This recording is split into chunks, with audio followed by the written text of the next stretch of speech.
Elkie was waiting to come back to the final table. Fedor holds stings. Oh my God. Michael Adamo is the best.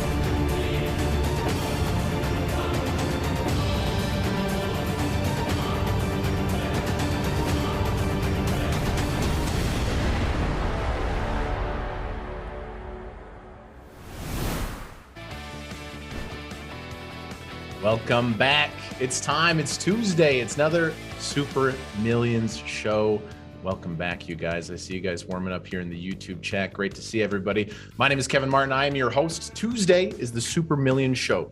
We watch the best final table of the Super Millions. It's a 10K buy-in, and this is the tournament. These are the best players in the world playing for the highest stakes. Talk about the poker strategy. We really dive into it, and we're joined by a legendary guest every single week to see what's going on with their life, get into their poker brain. We had a wonderful show last Tuesday with Fedor Holtz. That was really, really enjoyable, and this week does not disappoint. Whoever on GG Poker is getting these guests deserves a little bit of raise. Let's keep them coming as we say hello to one of my personal favorites in the poker world. It's Jason Koon, ladies and gentlemen. Welcome, Jason. Hi. Happy to be here.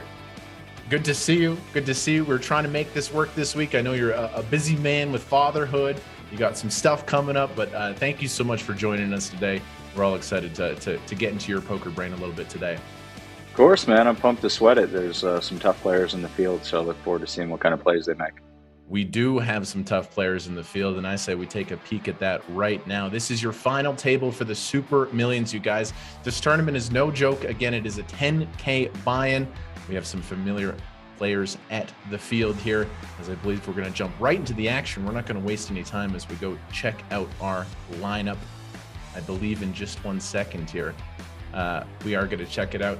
Jason, great to see you, man. It's so good to see you. We hung out a little bit at the WSOP. We talked a little bit. You know, you're a busy man. Anytime we can get a little bit of your time, I appreciate it. You know, how's fatherhood going as you're you got a little one that I see on the Instagram?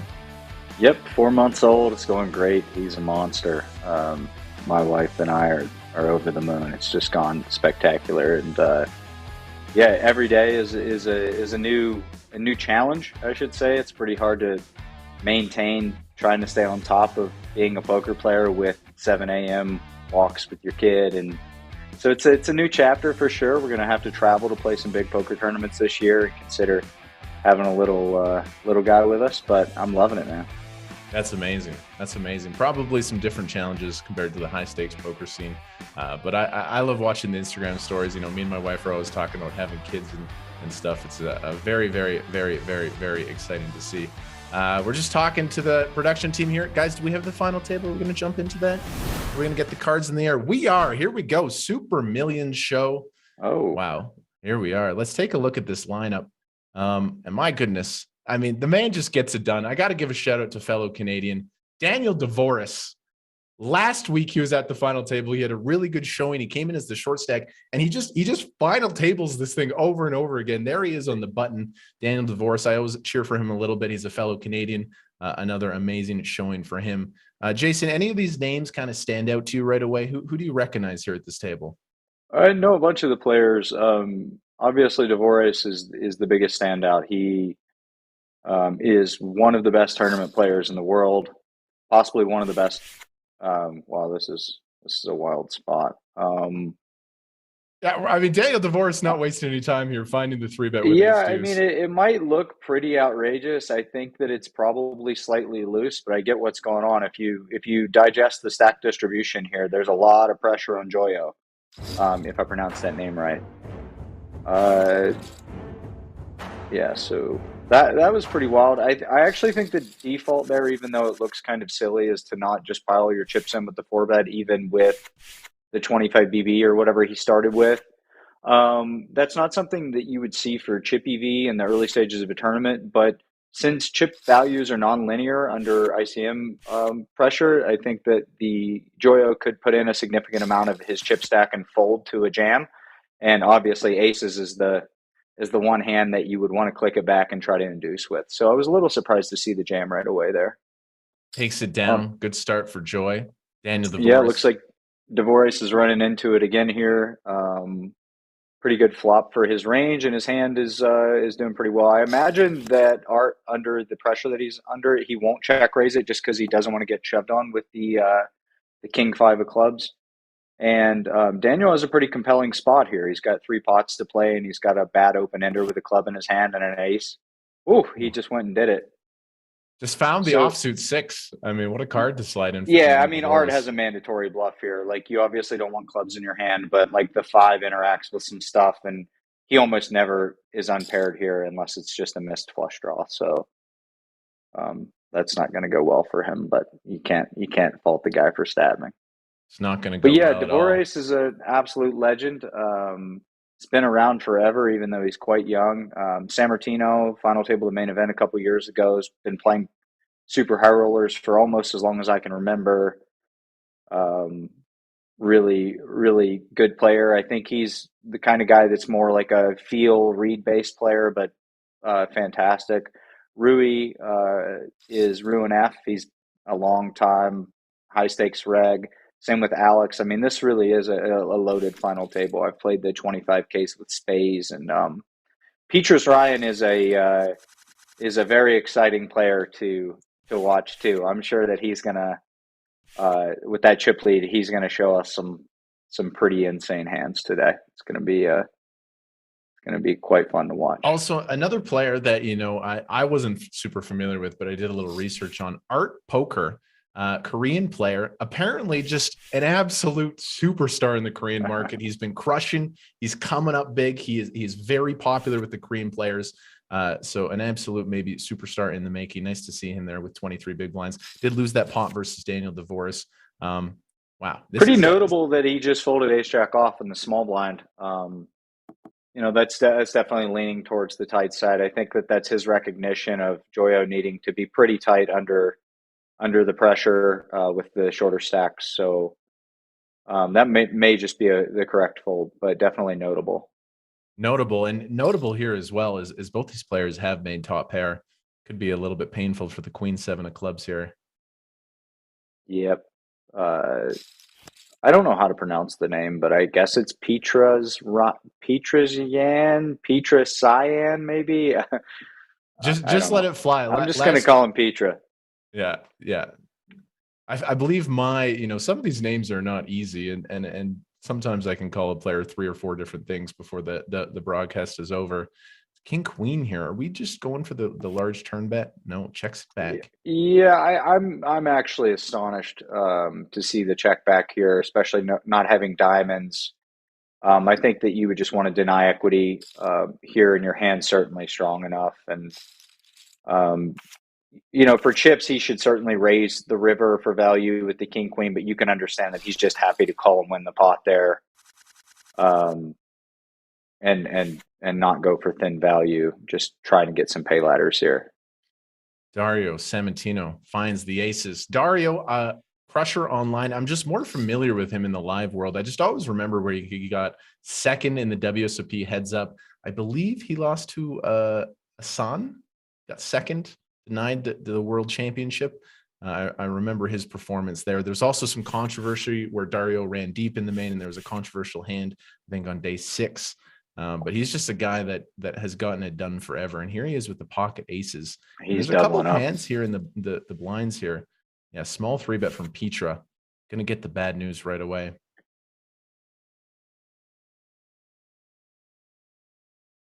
Alex has a ton of chips. Wow. You usually don't see someone with 100 BB at these final tables. Facing the small 3-bet here with the aces. I mean, he opened up. Yeah, it's kind of a compelling spot. Like, I definitely don't hate him flatting. It's kind of, he has a pretty damn good hand here, but I think that if any player's live to 3-bet fold pre-flop, it's Petra.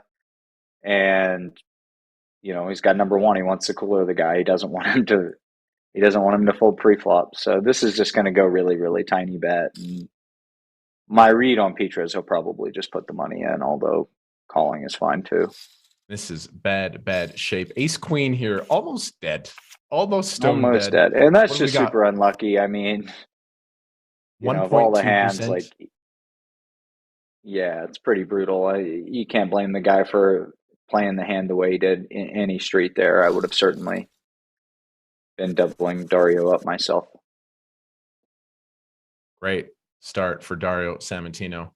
The other short stacks, of course, hoping for the ladders, does not come in. Man, it's great to have you here. The way you talk about poker, Jason, I always love. And a couple of things, kind of like you talk about it so eloquently. A couple of them fly over my head in a couple of moments. When you talk about the chippy V, the ICM value. I live for this stuff though. The highest level poker talk. I mean, give it all to me. I love it. I just absolutely love poker, and luckily been surrounded by a bunch of really talented people over the last 15 years, and we've all kind of figured a good chunk of the game out. Definitely haven't figured it all out, but we've been playing a long time.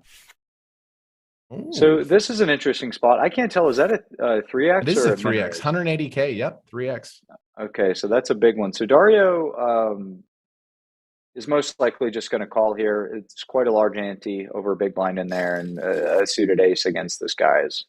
So this is going to get really interesting with the backdoor and the wheel. I imagine Petra is going to bet the flop once and then be showdown bound, and Dario's not going to fold the flop unless it's a really big bet. Talk to us about the 3x there, the 180K. What are your general thoughts on that?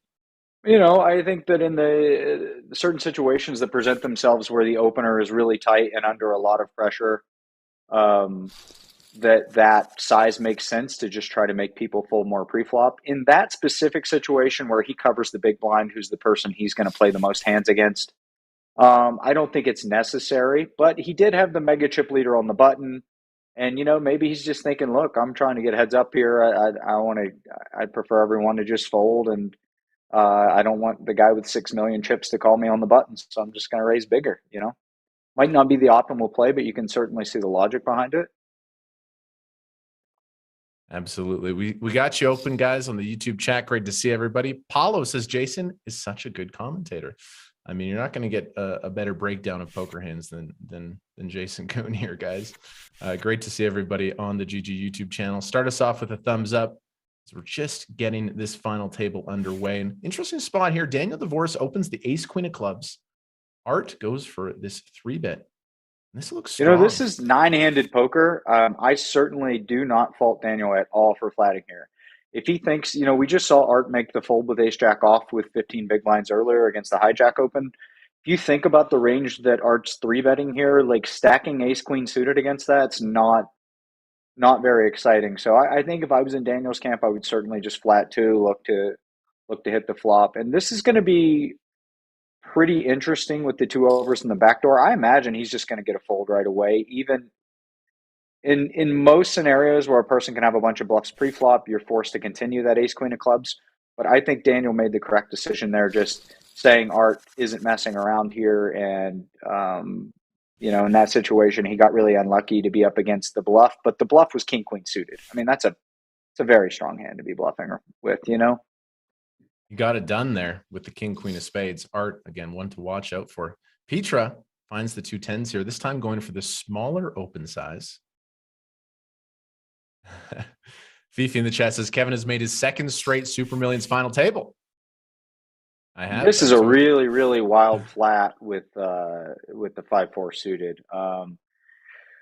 I think that this is Alex kind of showing a little bit of disrespect towards Petra and saying the guy's going to make big mistakes, so I'm going to just try to pop him off. I mean, even covering everyone at the table by a lot. I mean, flatting 5-4 suited and the hijack that's a real reach in this scenario.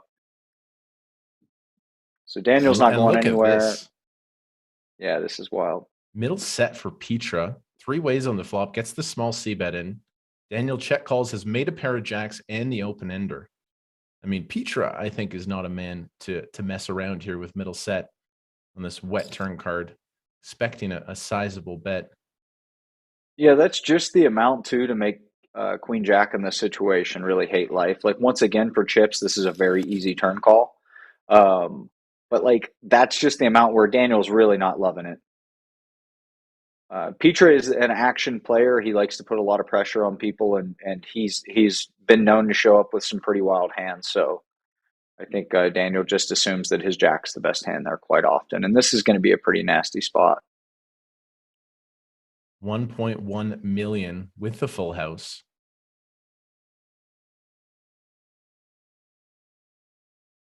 So I think Daniel's pretty range aware here to know that he has plenty of trips. I mean, it doesn't have a ton of trips, but he has plenty of trips. He even in this situation probably has high reach and ace queen off, and he has the queen nine suited combo. So I think that against a bet this size, he can say, "I hate it," but he's probably going to find the laydown, just for the reasons that I talked about. Now that being said, if one player at the table is making it really hard to fold this hand, it's Petra. But my read is Daniel's going to end up getting away from it. He's in the time bank here a little bit. Wild hand, and as you noted, that 5-4 diamonds flat, slightly disrespectful pre-flop. I mean, Petra's bet the flop, bet the turn. We're seeing a sizable river bet, and Daniel is tanking with the queen jack. It is a gross spot. Petra's the kind of guy that's just live to show up with ace four suited here. Because when you think about it, after you see bet as the raiser against the big blind, the jack, the queen, the ace, those are all very, very good cards for you. So if he was bluffing, I could see this run out being one of the ones that he bluffs. You said Daniel's going to fold. I don't know, man. He's deep in the tank here. Yeah, after somebody's 2 minutes in the tank, nobody knows. I still think he's going to fold. I just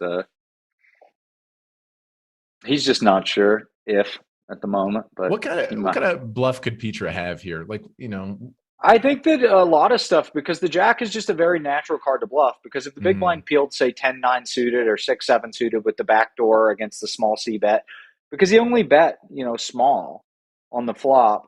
So he knows that jack's just a really good card for his opening range in the low jack. And, he's probably, it would be very optimistic. And it's easy to look at both of their hands and think like, the guy's just not bluffing. But what's he doing with ace five of hearts if he gets here this way, Oh, does pay it off.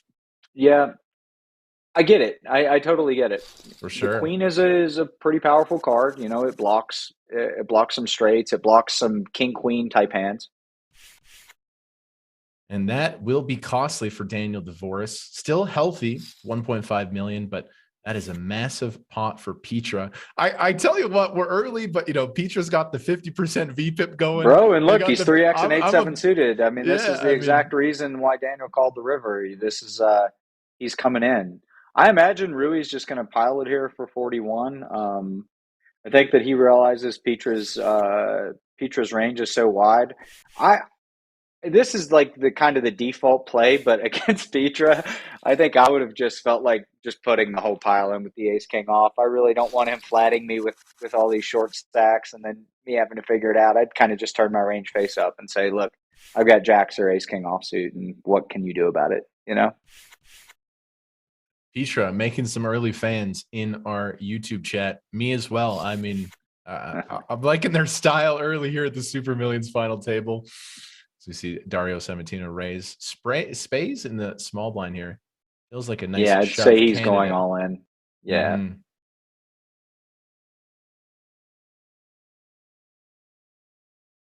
Everyone in the chat saying hello to Jason Koon, saying what's up, Jason.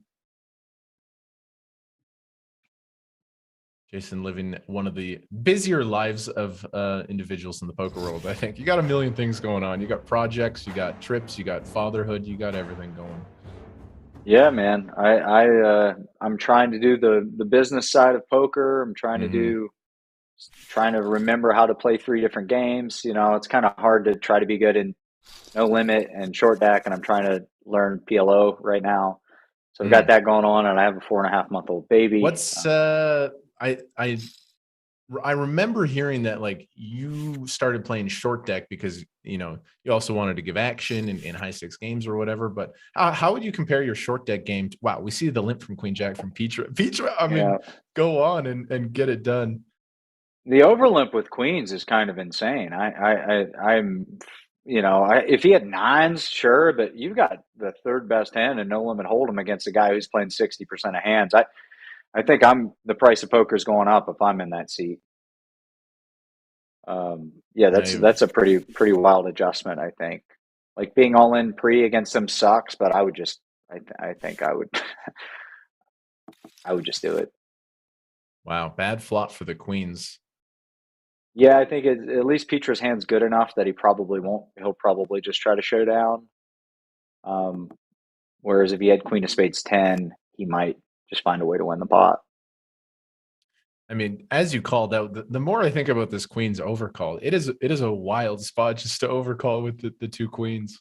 Yeah, I mean, there's a lot of stacks shorter than you, and getting the pay ladders is pretty important. But man, that's a big hand.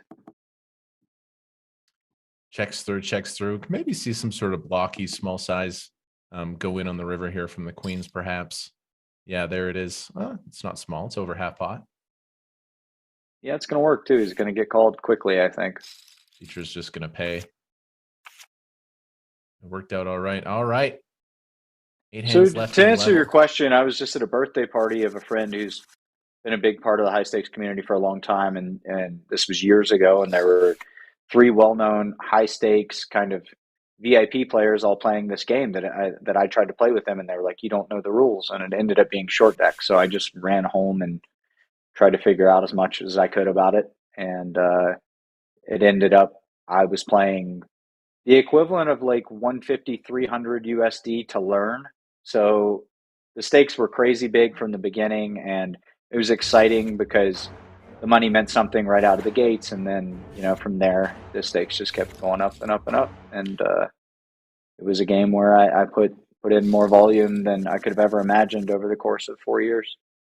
There's something exciting about that when you have a passion and you see an opportunity, and then this game's going to be popular. There's going to be a lot of games with high stakes, and then you devote yourself and you learn the strategy, and then you go crush the game. I think that whole journey is quite enjoyable.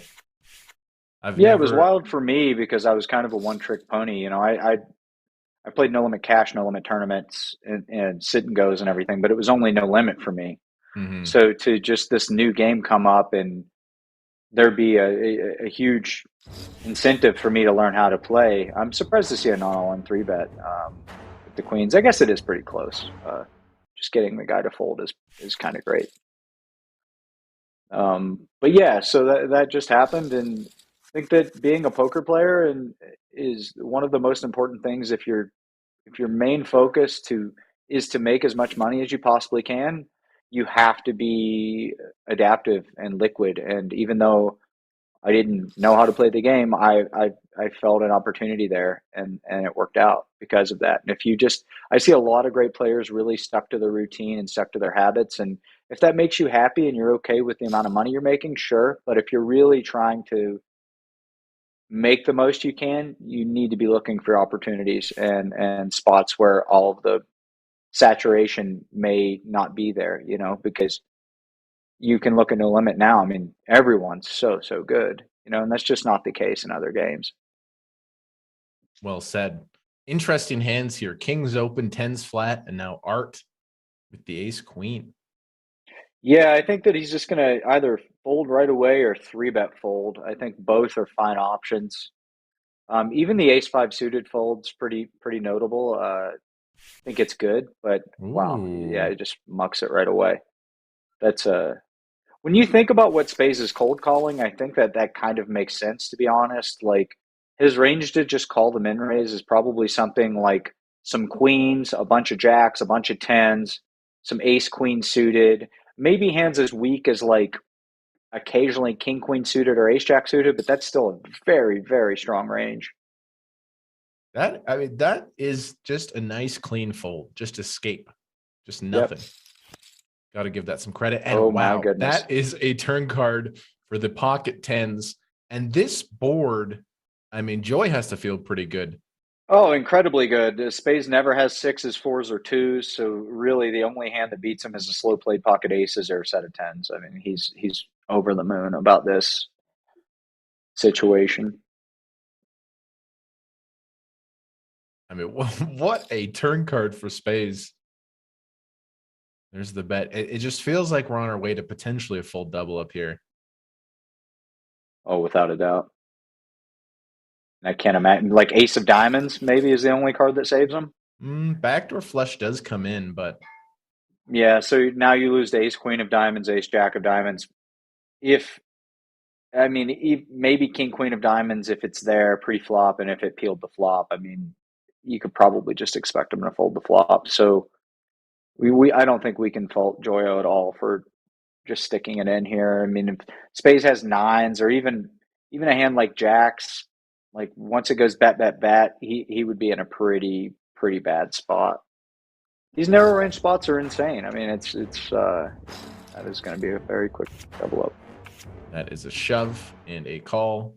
Bad news for Joy. Still have 20 big blinds, but space. We're seeing some big pots. We're seeing some chips move around early at this final table. Very, very sick turn card there.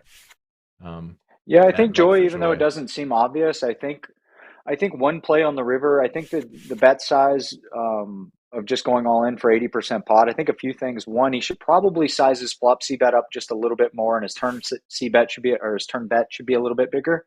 But on the river, I think blocking is a better play than shoving, just because you want the guy to call you with nines and jacks, and like if you put it in for on the river there, it's pretty damn hard for them to call you with nines or jacks. You know.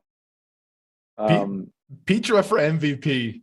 There you go. There's the 4x with queen 6 off. 4x, off. the queen 6 off. So now you're probably not judging. Wow, the 8-7 suited flat. You're probably not judging Dvorak for his hero call anymore after seeing these hands. When you said what kind of bluffs can he have? Well, he could have queen 6 offsuit. Now ace king just finds the purest shove spot I've ever seen in my life. You see a 4x and a flat. What a dream come true. Slams it in. Gonna take down a chunk of chips. That like leaving yourself 5K or whatever he did, that terrifies me. Like, what if your internet goes off, man? You just put in 1.7 million, you left yourself 5,000. What if your internet drops? If you're never folding, just put the money in, man. People do that in live, especially with the big blind ante, where you can get 5 free hands with the 0.1 BB or something. I mean, in that spot, though, what is this, dude? Folding. This is the min 3 bet against under the gun with 3 8 of hearts. What? Bringing the pain, boys. This is. I mean, Petra's here to win the tournament. So Dvorak will just flat here, most likely. I love this. I love this so much that we have kind of a wild card element at the table as 8-3 comes away on this flop with the best hand. Yep. There was a hand 2 weeks ago where it was like a cold 4-bet pot at the final table of the 25K, and it came king, king, 10, and the guy bet, and Petra shoved for full pot with queen 8, nothing on king, king, 10, with like 5 people left in the 25K. Flop goes check, check. King, queen, a lot of equity, but tough spot here, out of position. 3 8 of hearts. It's getting it done. It's getting the job done the old-fashioned way. My goodness. Gotta love that. It's good. It's just going to be a really interesting dynamic with Petra obviously just ready to rumble, and then Alex to their stone left with the chip lead. This is going to be a fun little dynamic to pay attention to. Yeah, so Daniel's got an interesting spot here. I think he's got a pretty compelling 3-bet fold at times. If he rolled like a really high number, for chips, you're not going to see many 3-bet folds off 18, 19 big blinds, but you will at final tables. And I think that one is one of the ones that would show itself if you looked at it in a model. I was going to say, is Alex going to get after it here with the 9-10? And yes. What do you think about this open? Obviously, we're chip later. Seems fine. It's a really big ante. I think it's quite a reach. I think it's quite a reach into every person behind you is a professional poker player who's very good. I don't know. That seems it seems a little bit loose to me, but I understand the idea for sure. Tell you what, this is a board, and this is a hand where we're in position here. We could see some chips fly, I feel like, potentially with the 9-10 offsuit. That's just my read here. I think we could see multiple bets go in on the ace jack 6. Petrasyan. Petrasyan? Somebody's helping us in the chat here. How do you say Petrasyan? Petrasyan. Okay, cool. Thank you. Petrasyan. Oh, wow. I mean, this Yeah, this and they're deep enough that he barrels this card a bunch, right? Like, so this is definitely like, and honestly, spades might just fold the turn. The nine really sucks. If you think the guy is bluffing you occasionally with 10-9 suited is what you would expect him to have. is this The the nines. overbet spot? Is this like 620,000? No, I don't think you can overbet because the big blind has plenty of king 10 himself, and you want to just keep betting like a hand like ace king, right? So that size is the right size for sure. And those overbets really drop at final tables too, just for the diminishing marginal utility, the chip EV thing that we were talking about earlier. Ace nine not going to fold on this size, I don't think, but it's already a little uncomfortable. It's pretty nasty. Oh, Yeah. wow. Jason, just too sharp, man. Just called the bet size, called the check fold. I thought we were going to see ace nine resist a little bit harder, but you are in the torture chamber there from the big blind. You never improve either. Like you never improve to a snap call on the river. Like you river a nine, it's still not great. You river an ace, I mean, whatever, you're probably getting stacked, but like it's pretty gross. Super Millions final table. Not disappointing early in this show. We've seen some crazy action so far featuring Petra and Alex. Good to see you guys in the YouTube chat. Me and Jason are looking at the chat. If you have any questions for Jason or myself, fire away. I mean, we're rocking here on the GGPoker YouTube channel. Also, do us a favor. It just really helps the show. This is the second week. I'm long-term committed as the host. We're going to be running this. We're trying to make this show as good as we can, bring you guys the best free poker content possible. Please drop us a thumbs up. Give us a like. It takes 2 seconds. Help us out. Sub to the channel. Keep bringing on awesome guests like Jason Koon as Alex with the Jack 9 suited getting the job done. So this is getting pretty extreme. I mean, him and Petra have all the chips. Unfortunate here for Dvorak. This looks like a spot where he's going to lose all of his chips.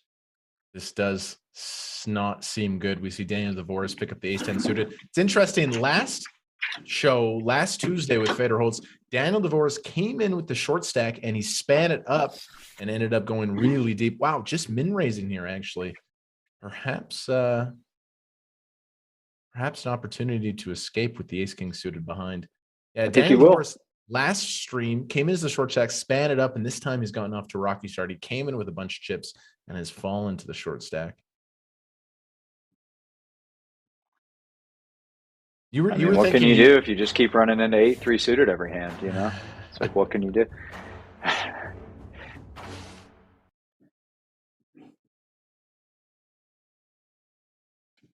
I imagine he is going to sigh and release here. It's a pretty gross spot. Yeah, I think that's what's going to happen. But if he thinks that this guy could be ripping Jack 10 suited, Queen 10 suited, King 10 suited, once in a while it gets, it's getting pretty dicey. I don't think we would have seen him fold ace Jack suited there. Every time the cards get shown, I look at Alex and I look at Petra to see what kind of weapons they're holding. Yeah. Here we see Art on the button with a massive one. Good opportunity here. Art already, making some good moves. They folded that ace queen earlier, which I thought was really sharp. And here they have a monster on the button. And he's got the hand. The players to his left have been super aggressive. He's just dreaming of the double up spot here.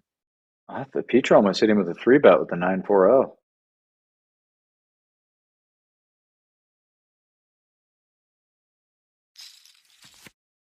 Oh my goodness. This is sad. This is sad for Korean poker fans as their man here is in a lot of trouble. Yet. It's looking thin though. We're going to see the C bet.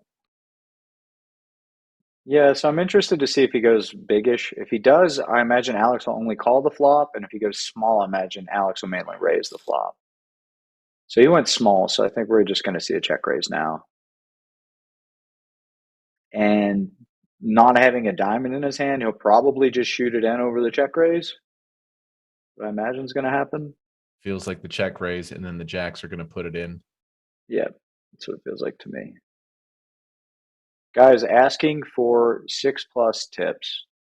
Pocket pairs aren't very good. they're fine to limp in with and try to flop a set, but they really suck. And Broadway hands are way better than they are in no limit hold'em. So play Broadway cards and fold pocket pairs whenever there's action in front of you. Do we have a disconnection in Oh progress my with the God, two he's pairs? only got 18 seconds too. He's got 16 seconds to come back and make a decision.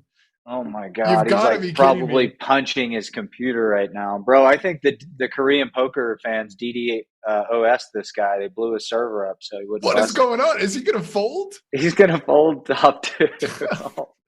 Oh my God. Not like this. Not like this. The worst time for the internet to crap out. Unbelievable. Bro, I was just talking about that's like, imagine if that happened to Dario a second ago when he put 1.6 in. Unbelievable. I have never seen that at a high stakes table like that where someone effectively folds the nuts because of an internet issue. Everyone in the chat saying the Koreans hacked his internet. Bro, yeah, they DDoS'd him. Oh, I can't breathe, Jason. I've never seen something like that for so much money. Dude, he came back like a second later too. It was maximum tilt. I mean, Art Poker was probably kind of upset that he DC'd because he thought he had the monster, but he's unbelievable. Now, Bro, how's he open limping nines on the button and 3Xing? What do you have? Queen six off from the hijack. He 4X'd and now he's limping nines. He's balanced. Yeah, it comes in with the limp here all of a sudden after being aggressive with marginal holdings earlier. I can't believe the 10-6 hit the muck there. That was unbelievable sights. Yeah, it hurts, man. Are these guys playing on Wi-Fi or what? They're not land in? I mean, it just happens, right?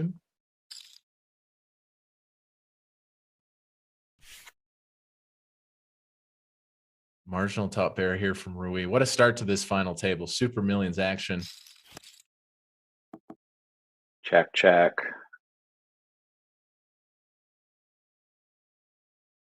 Petra's got all the pre-flop tricks. They have the limp, they have the 3X, they have the min raise, and they got the 4X. They got all the tools working for him.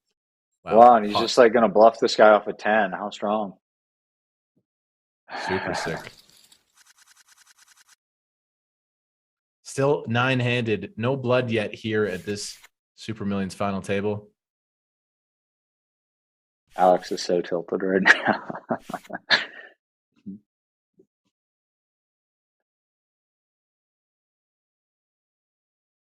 Here comes Petra, the 8-7 offsuit. You just don't know. You just don't know. There it is. Well, he really isn't giving Alex much respect, is he? He just opening into him over and over again. I assume that this is, the bare minimum going to be flat, and he'll probably 3-bet it. Just draw the line.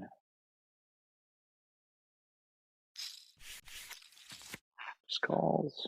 The best dynamic at the table continues here. Cutoff 4X open, button flats.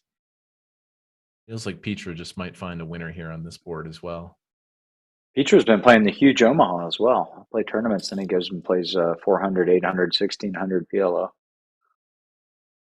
Yeah, I sweat. I've been sweating a lot of the big games on GGPoker.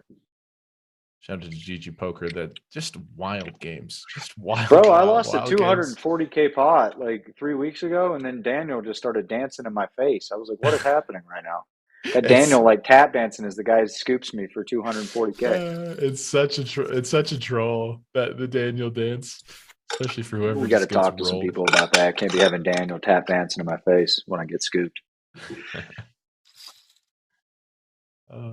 Ace queen with the raise. Yeah, you got Elke dancing when you make a final table. Daniel pumps up and does a little jig once in a while.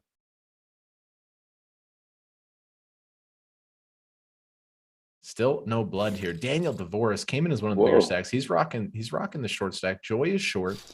Bro, that was an ace-9 off fold to a min raise with a big 1.1 BB and antes.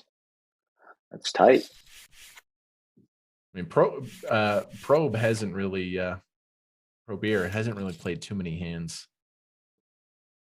Yeah, I mean, he was right. He was crushed. Right. Yeah. I always say on my stream, dude, no poker player enjoys ace X offsuit. Like, who enjoys playing that hand? I get no pleasure from it.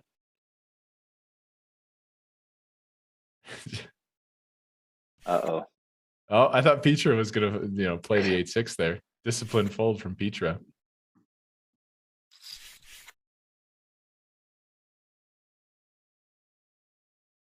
This is fun. What a great final table we've had so far, dude. Looking ahead at your year a little bit.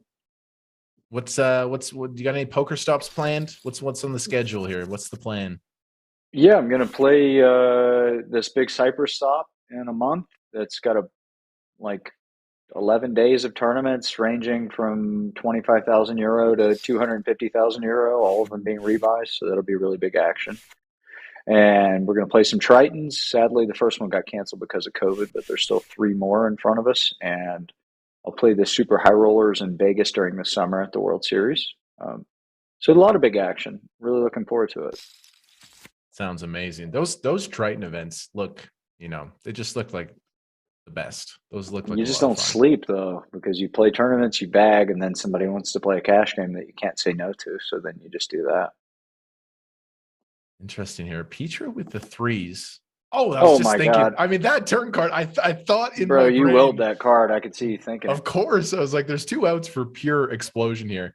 I mean, the set of 3s is just going to stack off here, Yeah, he likes to just put the money in too. Like in this spot, I imagine he'll raise over call just because he really likes to just play big pots, and he's got a hand that's worthy of it.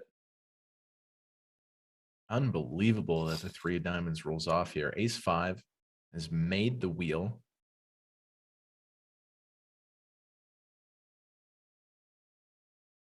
Petra raising. And this guy is he just can't believe it. He's like, I have the wheel. How's this real life? I gotta This say, guy could. Petra's maybe live to have the 5-6 offsuit in his range. Bro, but he's also live to have 9-3 suited, Of course. Wow, interesting river card, actually.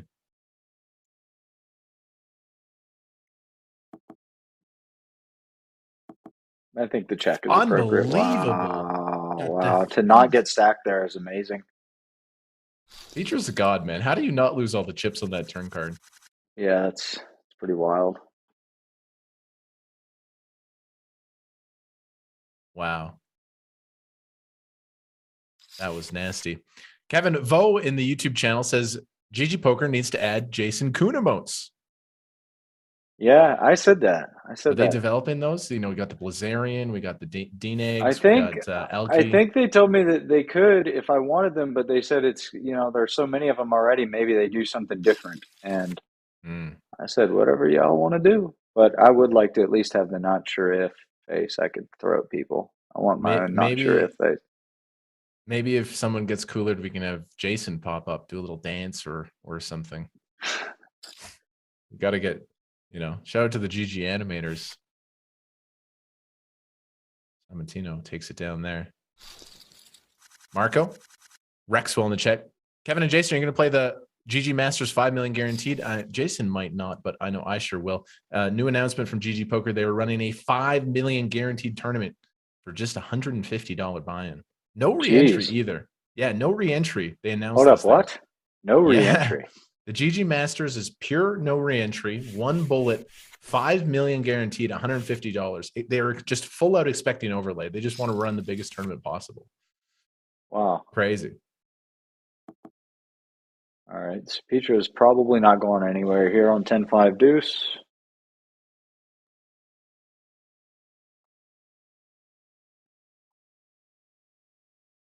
It's a really big bet.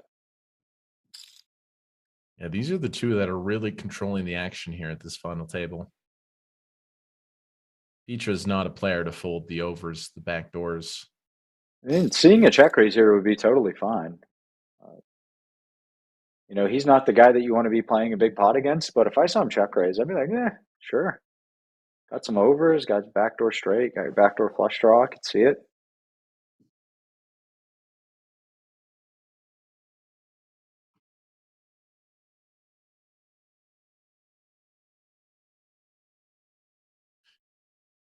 How is prop bet land going? Are you sprinting these days? Yeah, I've been running a bunch. 3 months ago, I had a hiccup. I had a little groin tweak, but I fixed it. And but yeah, it would be great if I hit the time. We would at least get to. It all goes to charity, every dollar, and I'm going to donate some money myself. And For people in the chat who don't know exactly what prop bet you had, just sum it up for us here. it was just basically there was a conversation about an NFL player who ran a really fast 100-meter dash time, a really, really, really fast time. He ran like a 10.3, which is wow, very cooking. It's like slightly worse than a world-class sprinter. And somebody asked me, I was a sprinter in college, and somebody asked me, hey, what time do you think you could run if you had a year to train? And I said, the equivalent of what I ran in high school is what I said, which was a 10.99. I ran a little faster than that in high school and quite a bit faster than that in college. And, there was kind of a debate about it. So I said, why don't I just try to do it? And so I started last summer training for that. And in October, I ran 11.38. it's fast. Fast. Pretty fast. Yeah, pretty fast. But then I had a hiccup, and I haven't been able to do speed work since then. There's the 830. Yeah, 8-3 on the button is, it's just one of the worst hands in No Limit Hold'em. Yeah. Petra's found it though. I mean, I think Rui's got a really. I mean, given what I honestly, if I was Rui, I would have just put that in. I mean, it feels like a big punt, but man, Petra's so loose. I think nines are just too good. So you had the groin injury. How long do you have to get this done? I think since it isn't a bet and we're just doing it all for charity, I think that as I get older, it's not like it's going to get easier. The whole argument is like, dude, you're too old to run that fast. And I said, maybe I am, maybe I'm not, but I don't think I am. We'll see.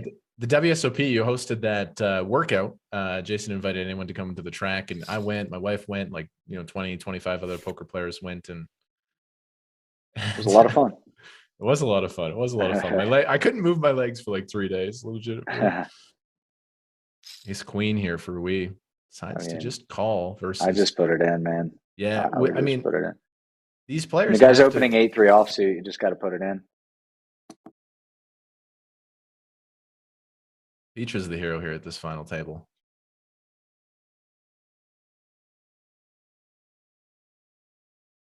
Hey, I mean, your shove is just you're printing so hard against such a weak range that is 4xing.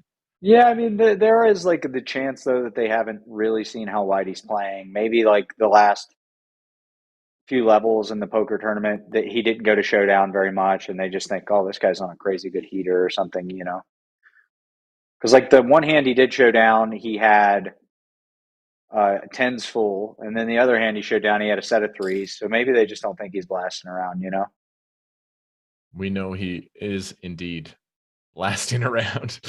Is ace 5 going to find a way to win this hand? Half pot on the turn. He may. He may. I mean, given the tendencies of the way everyone's playing pre-flop, it shows that they don't want to play big pots. Check call. Ace Queen is good. He might win. I mean, he's going to win it if he bets again, right? Any bet here would get the job done, I think. I think so too. Queen of Spades feels like a really dirty card to have. Oh, yep. Petra. I mean, he's just going to win, right? This has to be the bare bottom of the range for Rui. But maybe it's just like, he doesn't have it. Credit to Rui thinking about it, but he's just going to fold, right? Yeah, I mean, I couldn't find the call there, I don't think. How could you hero here after check, bet? We can see Ace Queen is the best hand. I mean, there's a few problems. Like, yeah, the guy's bluffing a lot, but he also could just have King 6 offsuit, Jack 6 offsuit, King 4 offsuit. Like there's a lot of hands he could just have for value. And the Queen of Spades feels like a really dirty one. Like, wouldn't he just bluff Queen 10, Queen 9, Queen 5 of Spades or whatever that missed? Just thinking about it. Chat, YouTube chat saying there's no way he calls here. I mean, that's where Jason and I are leaning as well. We would be surprised. Credit to him, though. Yeah, he's feeling it. He's getting the spidey senses.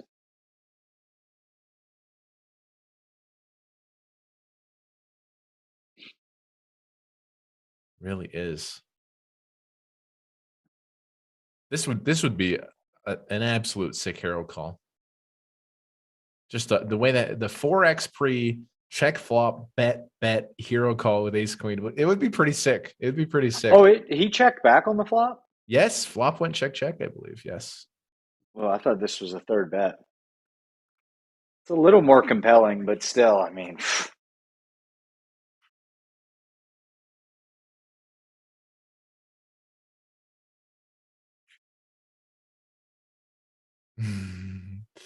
Sebastian says, I think he's going to call. Some people are calling for a bluff shove.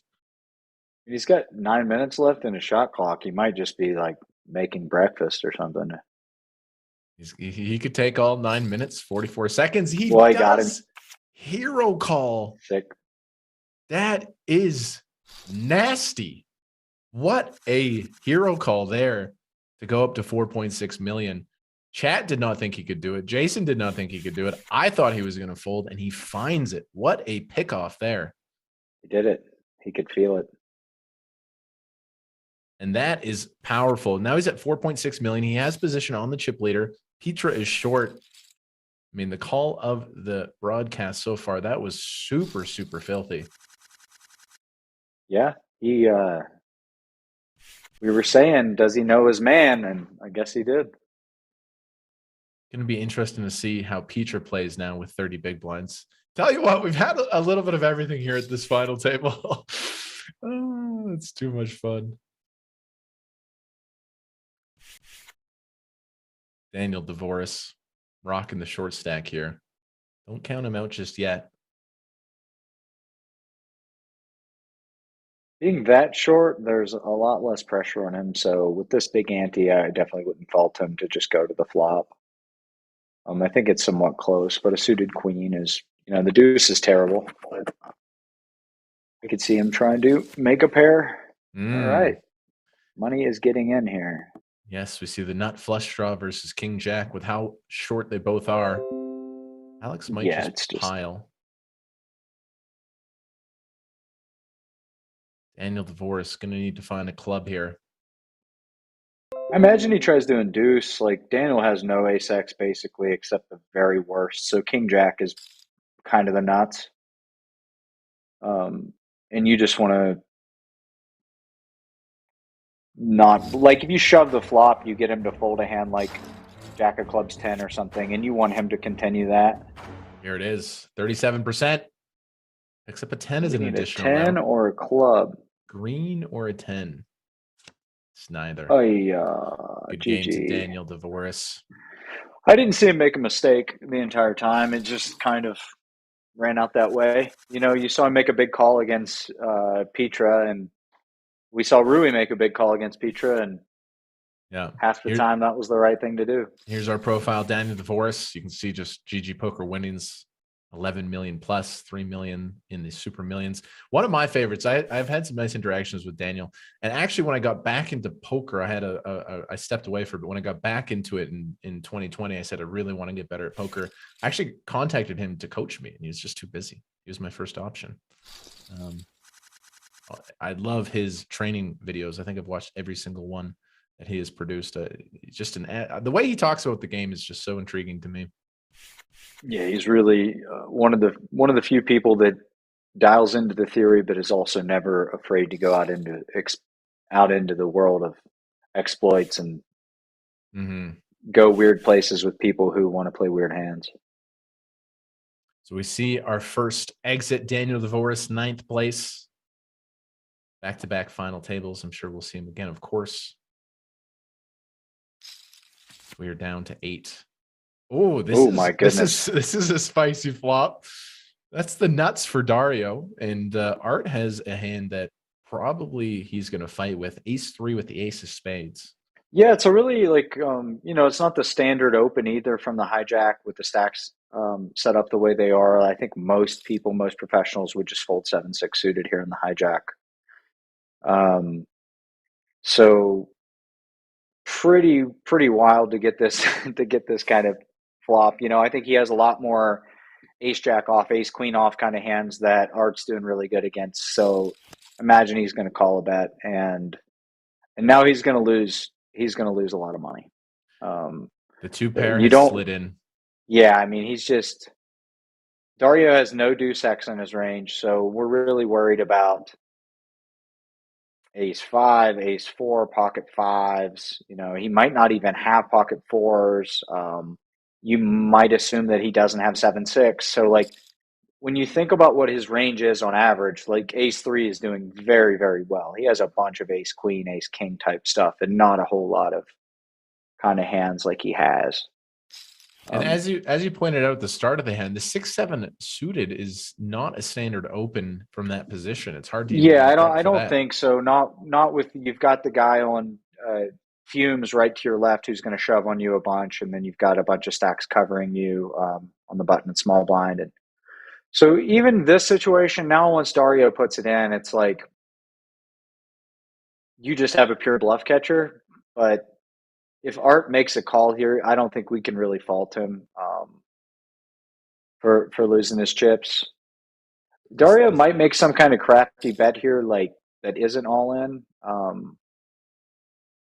Yeah, I think that this Art's in a really bad spot. It's easy to kind of look at both their hands and be like, oh, he can fold a two makes a straight, and like the guy can have a set of fives or ace queen. But like, this is a really, really nasty spot to be in. I mean, I think he's just going to pay and get the bad news. Yeah, he doesn't beat any value bets by this point, but he sure does have he just has a very strong hand. I mean, Art made an incredible fold earlier, I thought, with the ace queen. And if he escapes from this, I mean, you check call, you turn in, like, Dario can be bluffing so easily here. Credit to Art. Again, up and coming Korean superstar. Does find the fold. Bravo. Good laydown. That is an It's a big unbelievable laydown. fold, man. It's unbelievable to check call there, make 2 pair, and just like find a fold on the river. And now he's going to get a spot where he gets to jam and get a fold pre-flop and be right back in it. Dude, people were telling me about this Art guy, and I understand why. A couple, like, that is an unbelievable poker play to escape on the river without further damage. This is a really, really loose flat call from Dario. He is kind of in that exact spot where he is in the cage, and the chip leader just kind of gets to run him over. I mean, we've got a guy on 700, another guy on 900, a guy on 2 million. If you're sitting there with 2.6, like, you really don't want to play pots against the chip leader. And Queen Jack suited is a pretty hand, but this is, it's most likely going to work out for him here. But this is a really, really easy way to find yourself in the blender real quick. I think the default play is to fold. It's interesting that Art just mucks the nines as well. Yeah, well, against Dario's perceived flatting range, I think nines are doing really, really bad. It's kind of a similar situation to what we saw earlier when Art folded the ace queen off against Spays, who had the tens. I think, wow, Alex is going to find a way to win this hand, I think. This is the card for Alex to make. Yeah, I mean, Dario, happen. Like a huge chunk of your concern of Dario's flats are queens and tens, but it's also a bunch of suited aces, like ace jack suited. And having that ace of spades is going to be a pretty compelling spot, especially with, if you think Dario has a bunch of king, queen, and maybe even queen, jack, like, you're going to get him to fold those hands every time. Since the queen's a spade, he can't have, the queen, jack of flush or the king, queen flush. The block's interesting. Smaller size than I was anticipating. Dario is, already this is very uncomfortable for Dario here. Even to the smaller size. I don't think he folds to 298. And do we see it? I mean, if you're going to bet the hand on the river, I think all in's the play. That matches you're bluffing with the ace of spades. That matches the value bet you would have. Alex can rep every single nut flush too on the river because he's got that big chip lead. So he's opening ace deuce suited through ace king suited. So he has a lot of flushes here. and Dario doesn't even get to the river with King Jack unless it was the made flush. So I don't think he just peels King Jack of diamonds again on the turn. So yeah, I think Alex putting it in here is going to be a good play and probably work. I think we're going to see all of it.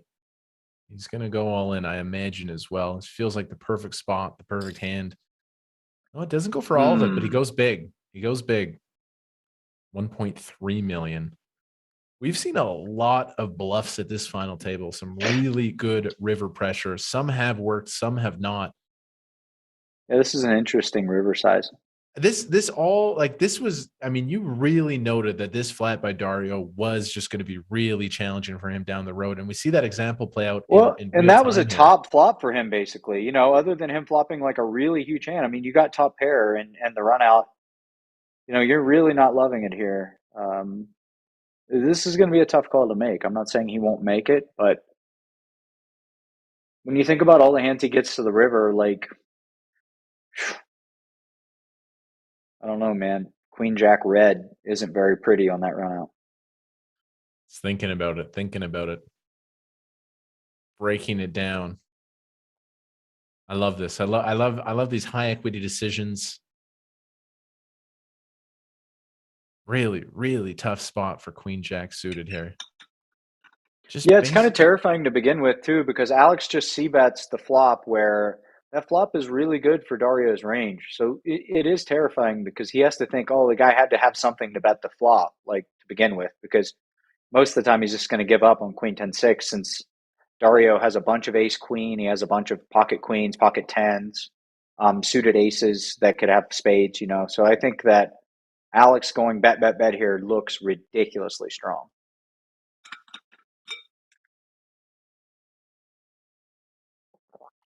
Somebody in the chat says, are they tanking to make it the next level? No. They're just thinking about their decision.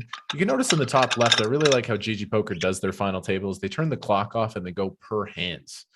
So you can see that we got 3 levels left, 3 hands left in the level. The time no longer matters. As Dario, I mean, this is a high stakes decision. Take all the time you need. This would be a sick call if he can make it. I personally, I've been wrong in a couple spots already, but I feel like he's going to muck. Generally, when people take 3 minutes, though, they just click the call button, right? The longer the tank, the more likely it is they flick it in. I do agree with that. I mean, this guy in the chat saying solver says no. The solver does not say any of this. The solver would have said fold pre-flop. So solver doesn't agree. If he can find the call here, he's going to be in an amazing position to take this thing down as the chip leader. But it's just so tough. I think if Alex put all of it in, there it is. There's the fold. Nice bluff from Alex. Go on. Take your chip, sir. Great play. And Alex is going to be tough to stop. See the chip distribution really heavily now. Almost 8 million chips. Next biggest stack is Rui after that nice hero call. I mean, you called it, Jason. As soon as you flatted there, you mentioned that this could be a world of hurt for him, and it did end up. I mean, he had a top tier flop for Queen Jack. He ended up putting chips in and folding the river. Yeah, I mean, we've all been there, right? We've all done it. It's just Queen Jack suited is a beautiful hand, but man, it's pretty tough when you look around and see all that money in front of you that you make just by folding. Here comes Petra. Petra's back on the horse. Petra took a little orbit off, but here they are with the ace-8 offsuit. Small 3-bet from the small blind. I mean, I think Dario just has the perfect call hand in position. Feels right. You couldn't fault the guy for going broke given all the pre-flop action here. The Petra fans maybe should be a little bit worried here on the top pair flop. Yeah, I don't think Dario's in here to fold for 2 pots. I mean, this most likely just goes check, check, right? Like, Dario's got the backdoor flush draw. He's dead against ace king and ace queen. He doesn't get sucked out on very often.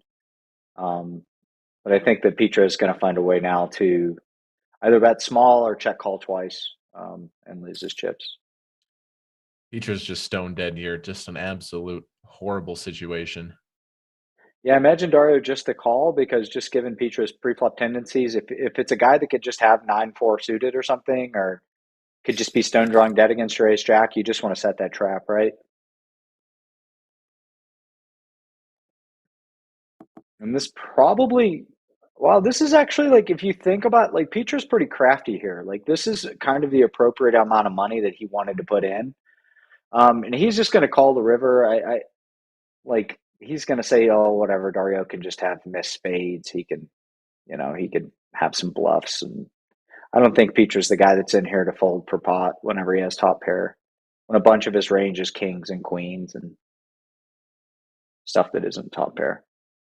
But you never know. Does Dario go for all of it? Not quite. A little bit less, similar to the other hand where he had the nuts. I don't think Petra's folding. Yeah, I don't think Petra's folded either. Just the way how passive they played at post flop as well.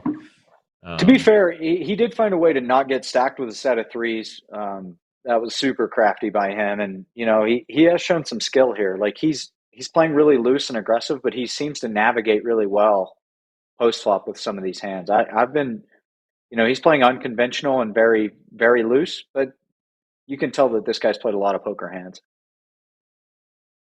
Maybe we're not giving Petra enough credit. Maybe they can escape here.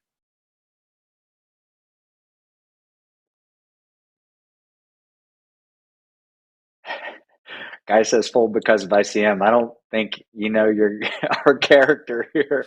Petra's not. Petra just, whenever they're reading their poker books, they skip the ICM chapters. So He's just good on it. I think Petra's just way too rich to care. Wow.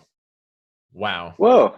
There Another you go, buddy. surprise. Hey, just like you pointed out there, Jason, the skill at which Petra has played post flop, the pre-flop decisions have been a little bit wild, but like for them not to stack off with a set of threes and then just to check fold there, I don't know, man. That you got to give them a lot of credit. We've seen some really good river play.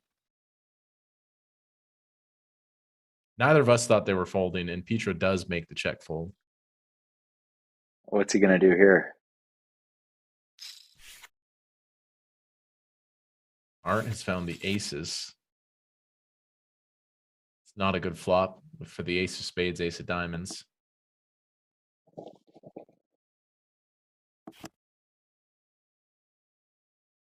Is my microphone still working? Yep. Okay, gotcha. Good. I think one of my earbuds died. I've watched a lot of these Super Millions final tables, and this has to be a top tier in terms of pure entertainment. This has been some wild hands.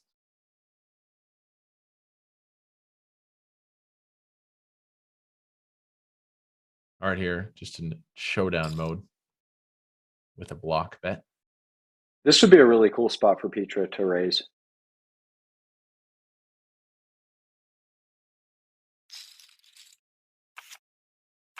Funny that you say that. I feel like the last 100 times I've block bet in online poker, I've gotten raised 100 times. Well, you are supposed to raise them a bunch.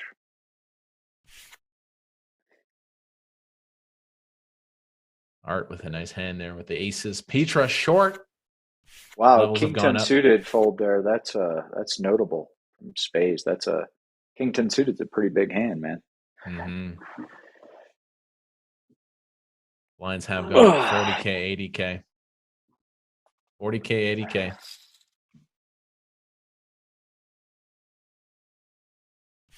Dude, I hope you win a ton of money this year and all the live events. Just win it all.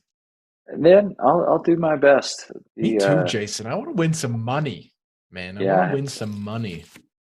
I'm just in it for the love of the game at this point, man. I'm an old man. You got to realize you're young and hungry. I've been doing this for so long. Dude, I don't know. I woke up the other day and I was like, in a daze. I was just thinking about life. And I was like, wow, it's like I graduated high school 11 years ago. Wow. Dude, I graduated high school half of my life ago to this year. I was like, what? I still feel like a young guy too, playing poker, but man, I've been playing poker for almost 20 years. That's a good career. Ace 3 here.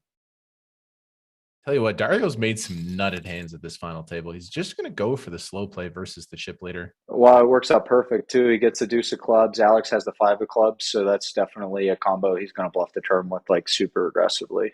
Mm-hmm. You know, Dario can check call the flop with, say, a hand like ace five of clubs, six five of clubs, seven five of clubs. And those hands, like the five just gets a bunch of folds because Dario check calls the flop, say, with a hand like ace nine of spades or something, and you're going to bet, and he's just going to fold the turn a bunch. So I think Alex is going to pure bet this spot, probably around 550,000. There you go. Great call. Here's the barrel. Dario sitting here with the effective nuts. Going to continue this. I mean, you just got to continue the slow play. Give the rope to the chip leader.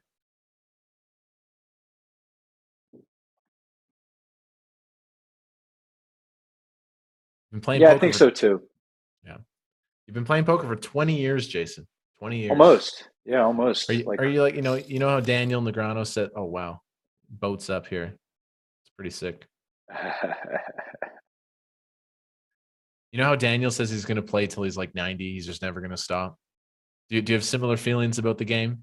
I won't play at the level that I'm trying to play at right now, but yeah, I'll play for fun. There's a lot of things I have to do in life, but man, poker's so much fun. It's hard to imagine not doing it. It's the best. So this is an interesting spot. I mean, blocking 5-4 is real. It's certainly real. Like, if you bet, though, I think it has to be a pretty obnoxious amount.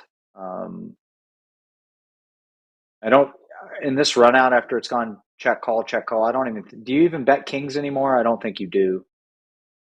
So I think the only size on the river for Alex here is pretty gigantic. And wow, Dario is just so excited. Imagine the feeling. Yeah. Just check call the nuts, check call the nuts, make the super nuts, check again. Is the king five going to put it in here? Big moment at this final table on this river decision.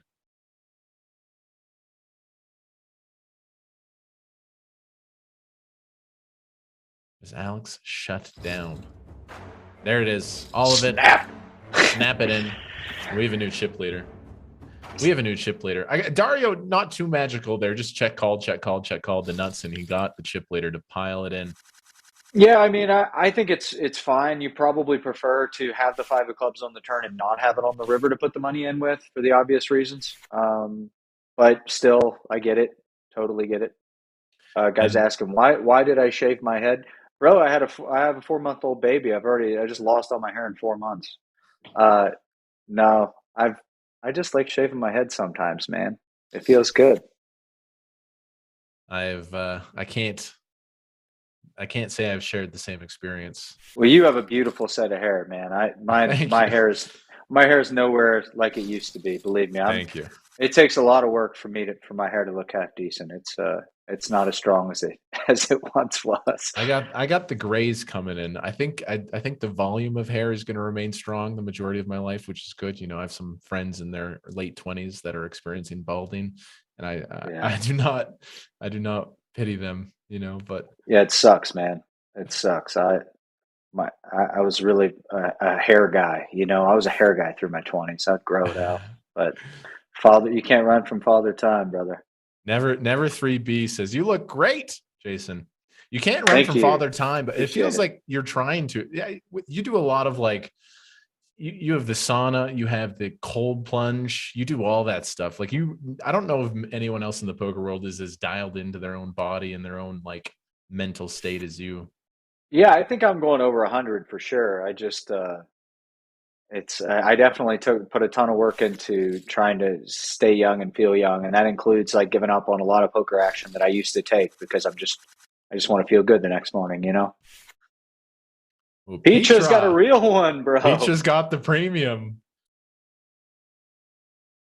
And let's see what they do here. 4X, I like it.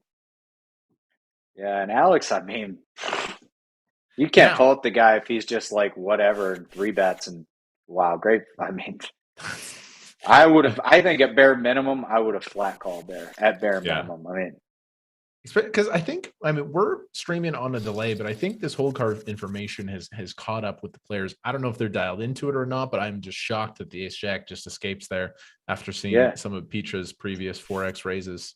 Yeah, I've seen some pretty like fantastic folds and calls, you know, at this final table. It's been amazing. Alex coming in with a real loose one, but it's the right shape. You want that ace X right now because all of these guys are playing so tight that it's really important to block ace king and Yeah. pocket aces, and we know that. Deja vu. We've seen the A7 versus Queen Jack Now suited. this is a little bit different though, right? Because now Dario covers Alex, and these are later positions, so this is a different scenario altogether. Oh. Because now Dario is the one who really gets to control the pot. But really, in theory, I think neither one of these guys really want to play a big pot against each other here. They want everybody else to bust, and then them and Rui play big pots later. So yeah, he finds the miracle. Boom. Boom. A7 flops the nuts here. Really feels like the left side of the table battling for control here. This doesn't mess around, goes big, and that's going to clear out the Queen Jack of diamonds, I believe. Interesting. Yes, Alex regains the chip lead, even though it's just by a few 100,000. This is great, guys. We see all at the YouTube channel here on GG Poker. A lot of people watching. Ooh, is this a new viewer record for the GG Millions? Might be. It's up there. How'd you Glad do? you guys What are we enjoying got? the show. We got 1,200 concurrents, almost 1,300 on YouTube, which is pretty good for this broadcast. You know, Jason's here. It's great. Guys, if you're liking the show, come hang out every Tuesday. I'm here every single week, going to be breaking down the action with an amazing, you know, it's going to be tough to top Fedor Holtz and Jason Koon, but we got some good ones coming up. As Petra here. I kind of like this from Petra, you know? Bro, I dig it. Yeah, absolutely. You know, my coach and I, Seth Davies, we've been working on these blind on blind spots, and this is an exploit. He always Jack 10 floats. Just does not. Wow, bro, this is and crazy. Petra, I mean, he's got the 3 of clubs, he's got the 9. You got to see some money going in here, right? I mean, it feels like Petra's going to continue bluffing here. The Jack 10 float out of position, so sick. yeah, we're seeing some real poker being played here. And now Art is simply, you know, you got to worry a little bit about the 6x, but I mean, not really. You're going to just check call the whole way. Is this Petra's swan song here? This could be it, Jason. They might just put it in with the 9-3. Bro, oh my God, Wow. the discipline. He shows the discipline. I mean, honestly, that hand's pretty reasonable. Like, the flop raise is probably a little loose, but it's reasonable, you know? Like, and the turn bet, I think, is mandatory after you raise the flop. Dario here with the aces. Yeah, this Jason, is, I think, Petra's you got the show broke. here for a minute. I'm going to return shortly, all right? Cool. I'm hosting a poker show. This is the first time ever. I don't see any of the Twitch chats, but I'll commentate. There's pot to play. Petra has a 9 and the backdoor nut flush draw. I think this might be all she wrote. Which is a bummer because Petra has been electric. I don't want to root against my man Dario. He's like one of the nicest people in poker, but hopefully there's a way that Petra doesn't get stacked here. We need him.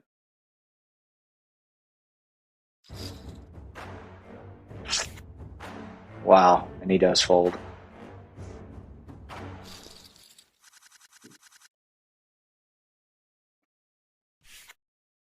Okay, so ace jack of spades is going to shove, and Petra is going to get a pay ladder 75% of the time or so. Although I don't think I saw another ace folded, so with the card removal, this might be pretty close to a flip.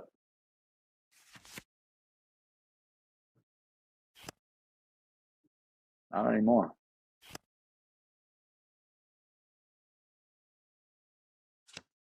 Oh, GG, Joyo. Come back to some damage. Rui with the queens. Elimination. Ladders. Jason, my wife says hi. Keely says hello. Hey. Says, yeah. She's an amazing human being, man. I run well, man. I run super well. My goodness. We both hit it out of the park. What a joke. Yes, Peely met Jason and his wife. This Peely, every person she talks to, the person's like, they just fall in love with her. They just like adore her, you know? She's just a bright light in my life. Beautiful inside and out. Mm-hmm. All right. The Queen 7-0, taking a look at him. Petra, super short now. Yeah, he just almost got stacked, but found a way to get away. So this can go check, or it could go small bet. Either one for the button. Goes check. Queen of spades is pretty tempting to put some probes in with, but the default would be to check, yeah. Ace high. Guys, if you have any questions for Jason, get them in. Now's the time. I think our time is limited. Jason's got a big trip coming up with his 4-year-old. So if you have any questions, make sure you get them in. We can answer a few of them. Also, please hit the thumbs up button. See a lot of people watching the Super Million Show. Give that a thumbs up. Helps out the YouTube algorithm. Something I'm too aware of in the content world. I think you'll see third pot here a bunch. Yeah, 40% pot. It's just the protection bet. Just making hands with 6 outs fold is great, which is what we see. You'll get worse ace highs to check call. Some very excellent poker here today. It's going to be interesting how Petra plays their little micro stack here. His nub, he's bobbing and weaving. Interesting spot for Art because he gets the pay jump with Petra only on 4 big blinds or whatever. You kind of can't blame the guy for just folding there, because with these 3-5 million chip stacks on his left, I imagine they're going to come after him. The 7-3 suit. These guys are unreal. Like, they're just coming. I mean, I get it. Spades is playing so tight that Rui is just like, if I get through the small blind, I win the hand, basically. Jason, what is my best win? Yeah, your favorite poker win and why? Great question. Here we go with the ace deuce. Bad news for Petra here, by the way. She finds the short stack shove. Ace 10 is going to look it up. In 2011. Oh, good luck, Petra. Got a little gif as well. Needs the deuce. That's a bad start. Not looking good. 8-9 for chop potentials. No, just the bare deuce. Deuce of spades. Come on, Come man. on, we need it. Gods, put it out there. Need it. That's not deuce of spades. That's not it, is it? GG to Petra. I was highly entertained, and I'm a fan. Some excellent post flop play as well, and they're an absolute gangster pre-flop. Good run, Petra. Very good run. You can see a little inexperience compared to some of these other players, but Petra, you were the people's champ, and I hope we see you at a Super Millions final table very, very, very soon. Yeah, everyone in the chat was cheering for a deuce. Good game to Petra. Now we're down to 6. To answer the question, best wins. I think my favorite online win ever was in 2011. There was it was like a 12,000 runner $300 tournament. And it was a big score for me. I think it was like 468,000 or something. I got off $300, which was epic.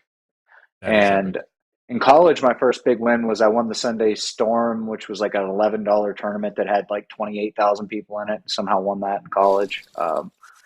Live poker would be either the first Triton short deck main event I won, because it was just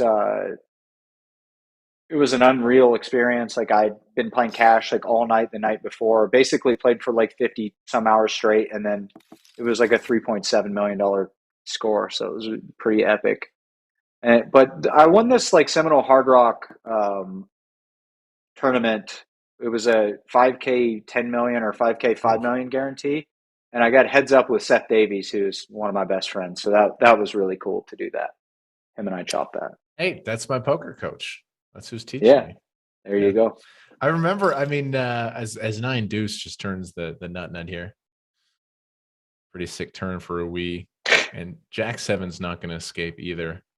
Not yet. The Jack's pretty brutal, but it's still like, was this just check on the flop? Check on the flop. Turn jam for deuce. The Jack's actually not that bad. Rui maybe sometimes will try to show down a Jack high kind of hand. It's certainly a better kicker than a 9, a 10, a 5, a 4. So yeah, I think the river is going to be really close. I don't know. I guess this is just kind of like a fake tank. And then big. Ooh, block. I think it's kind of a cool play. I think what this accomplishes is he thinks Rui protection bets a bunch of 7x himself on the turn with worse kickers and goes for the check back on the river. So this prevents him from checking back a 7x. It also may prevent him from value betting an 8 without a playable kicker.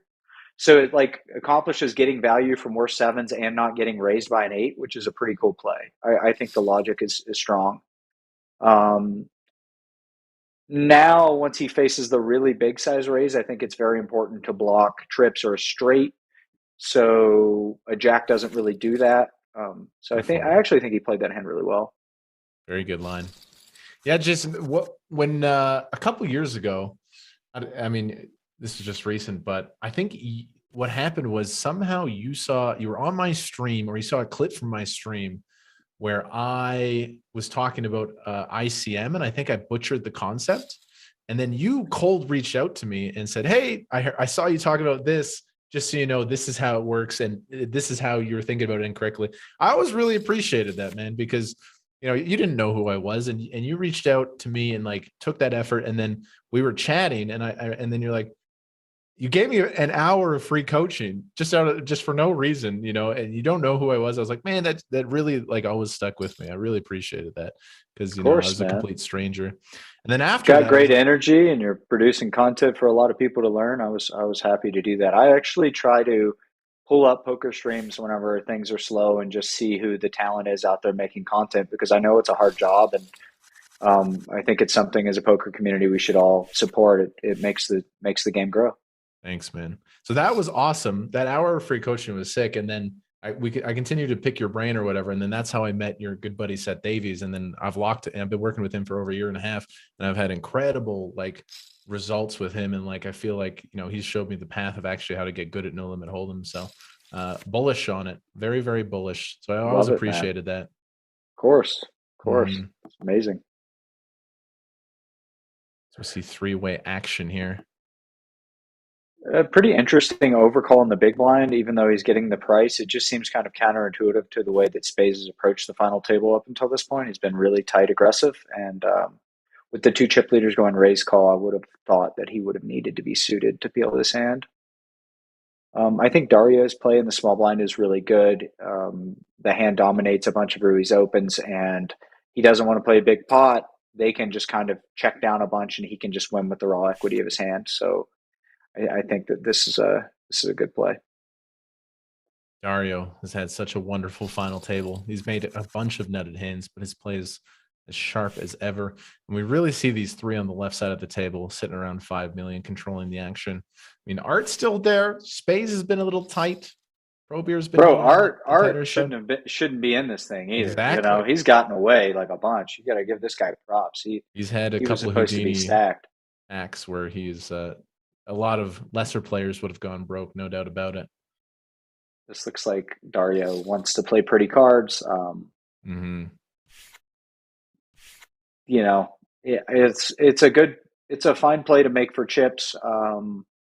It has playability, but in the situation where the OOP player isn't going to flat you nearly as much as they do for chips, generally you're just going to want better blocker value than 8-7 suited, and you also want to block the guys behind you waking up. So 3-betting a hand that doesn't play as well post flop but blocks more continues, a hand like whatever Ace 5 offsuit or King 6 suited, I think is generally a better play. But as I was going to say, this was the 4-bet sense here with the King 3 suited. You could feel it coming in. Rui pulling the trigger here with the 4-bet bluff. So these situations are just kind of wacky. I think anything can happen here other than, anything can happen. If Dario just puts it in, it seems crazy, but if it's a spot where Rui's only calling you with Kings plus Ace King suited, like, you probably want an ace, but I wouldn't have been blown away if he just piled him. Wow.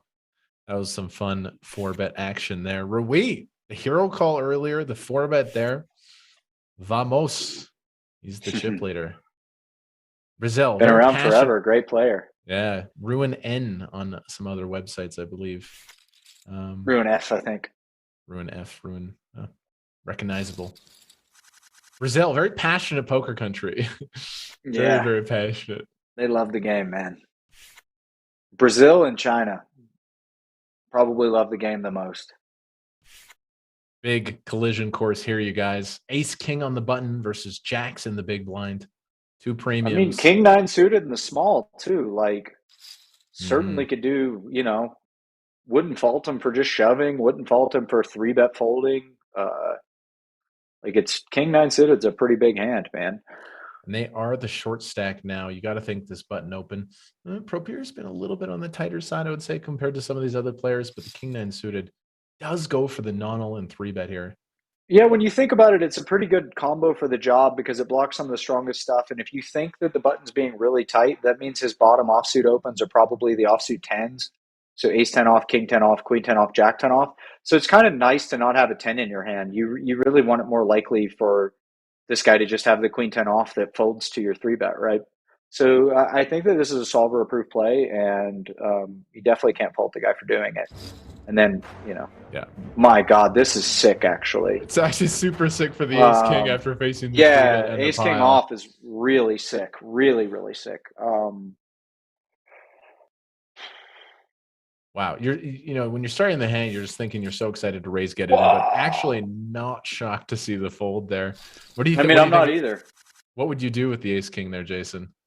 I mean, it's a really, really gross spot. I think that I probably would have side called it off, but definitely folded ace queen suited. Definitely. And just folding ace king there might just be right. It's super nasty because, I mean, those two hands were on a collision course, but then the King 9 of clubs kind of inserted itself and changed the dynamic where... Yeah, you were sleeping on that King 9 suited. I was like, yeah, bro, don't be sleeping on the King 9 suited here. It was sandwiched in between two premiums, and I totally disregarded it. I don't think the ace king off fold is ridiculous at all. For Alex to back rip into that super tight 3-betting range there in the small blind, I mean, I get it, man. Like, Chat has corrected me. Rui is just flying the Brazilian flag, but they are from Portuguese. oh, okay. As blinds have gone up, 50K, 100K. Six-handed here, Super Millions final table. We'll be back Also next notable Tuesday. that the ante's much smaller. That's something I think people are they don't adjust well to. But a minute ago, we saw 1.1 big blinds in antes, and now it's only 0.75 of a big blind in antes. So that's certainly going to tighten people up, or it should. Good call. I think it's just so many poker players just would completely ignore that. Like they'd be like, oh, it's close enough. But I mean, the first thing you did at this broadcast was point out the big ante at 1.1, and then definitely something you guys, myself included, needs to pay attention to at final tables.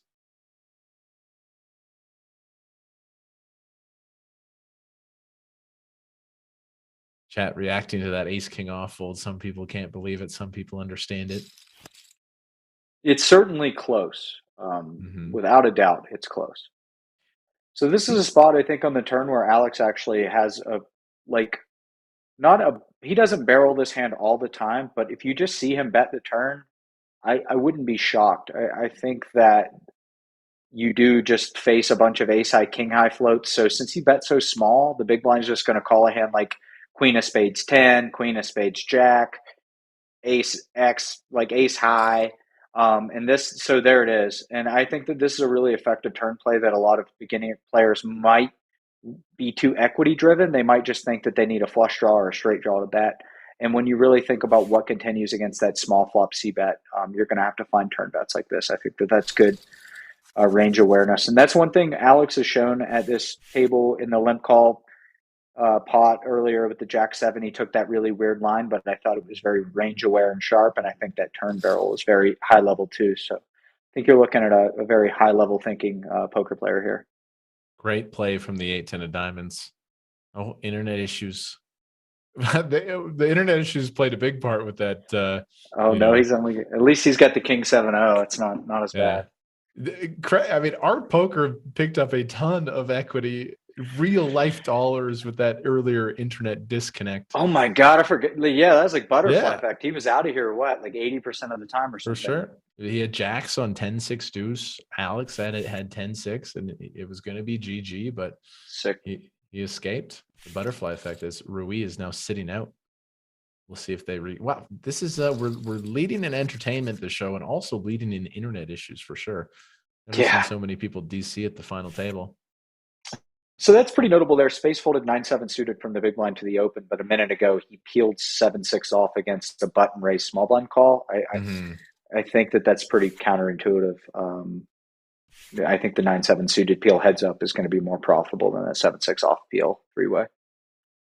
Feels like a great spot to slam here for 25. Six-handed chip leader opens. And I know there's a shorter stack, but like let's put our chips in, right? Just flats out of position. Yeah, I think the default with the suited ace queen there would probably be the non all in three bet. Plays well and when there's not a lot of money to be played in a three bet pot when the IP player flats, and it also would allow you for the super rare possibility of you three betting and then pro beers going all in and Alex calling. So just for that reason, I think that I would have preferred seeing the smaller three bet over the shove and shoving the offsuit since it plays so much worse post flop. Good call there. Now the ace queen of hearts out of position and feels like they are not going to win this hand. No, the 10-8-2 is really good for the opener. Chip lead grows. Where would you rate, Jason? You won your it was so funny this World Series. There was a big article published about the best players never to win a WSOP bracelet. And I remember your face was right at the center of it. Jason Koon doesn't have a bracelet is what this article was yelling from the rooftops. And you went in, won the 25K heads up. Where would that one rank on your in your career victories? It was a great moment. I've been telling my brother for 10 years that I was going to give him my first bracelet, and somehow I didn't do it. I hadn't played many World Series events in the last 5 years or so. So it was good to do. I remember one World Series, there were crazy cash games at Aria, like for 2 weeks straight. And I was just playing really big cash games. And the 100K at the World Series came around, and I walked over to the World Series to play that. And a news reporter pulled me aside and he said, "Hey, if you don't mind, I'd just like to interview you about, we see that you're having a really slow World Series. You haven't had any cashes, and we want to see if everything's all right." And I'm just like, bro, I haven't played any tournaments. Like my series is fine. I just haven't played any tournaments. So it is funny how people, they only see what they see. And I guess it was great to win. I think the World Series is so much fun. It's like summer camp. You see all these people that you've known for 10 years and you go play, and it's really, really a lot of fun. There's a nice buzz in the air. I was happy to do it. And the 25K heads up was cool because, I wasn't the best player in that tournament. I definitely, I'm not like an expert heads up no limit hold'em player. I'd done a bunch of brushing up, but does that mean that I was a favorite against the last two guys that I played? Certainly not. They were both definitely better than I was. It's fun to see you take that down. That was massive. Yeah, there was a buzz. There was a special buzz at the WSOP this year. Nice turn for the Queen 6. There was a nice buzz this year just because COVID had got pushed, and then it was like people were really excited to be there. Now at the end of the series, when 85% of the players are stuck, you can see the grumpiness rise a little bit. Wow, what a river too, back and forth here in this blind on blind pot. I'm excited for the World Series coming up again this summer. I'm not going to play a huge schedule, but the main and some special other tournaments. It's always a great time. Did this just check to the river? Yes. Yep. So I think he has a very easy river call here. Like the in position player never bluffs with queen high. So having the queen side card plus your pair of sixes makes it the second best kicker to call behind the ace. So a fold here, I think, is out of the question. He might even be considering bluff raising, which probably is fine. I'm a little shocked to see that fold. I mean, that is a really, really big fold because obviously a pair of sixes never bluffs and matches value, and queen high never bluffs when it checks down to the river. So I think that river call was worth a lot, but he was beat. So he escaped. Props to him. Art here has found the number one. Art's going to do it. You know, I mean, you might be able to get off king queen off here. You're not even getting 2 to 1, and that guy's range is so tight. So sure, you're up against like nines, tens, jacks, but most of the time you're dominated. Um, so yeah, oh, okay. I said he stabbed the flop. That makes it a little different for sure. Ah, good call. Missed the one big blind bet. Yeah. We're too busy chatting about bracelets, glory. Yep. No, it was great, man. It was so much fun. It's funny on the I plan first. on winning a few more for sure. Yeah, absolutely. I would like to get in there a little bit too. The first YouTube show, we ran the show last week. A lot of people were like, "Stop talking about stories. Focus on the poker action." Guys, Really? well, I mean, the show was long. You know, me and Fedor talked poker strategy for 2.5 hours, and then we started talking stories. And a lot of people are like, "Focus on the Bro, the action." stories are so much fun. That's what this show is, you guys. That's what this is. We come in, we bring an awesome guest, we talk the poker strategy, but I also want you to leave the show feeling like you learned a little bit about our awesome guest, a little more about me, perhaps as well. We're trying I'll to tell you bring... a cool to end my stay with you. I'll tell you a cool Phil Ivey story. Let's hear it.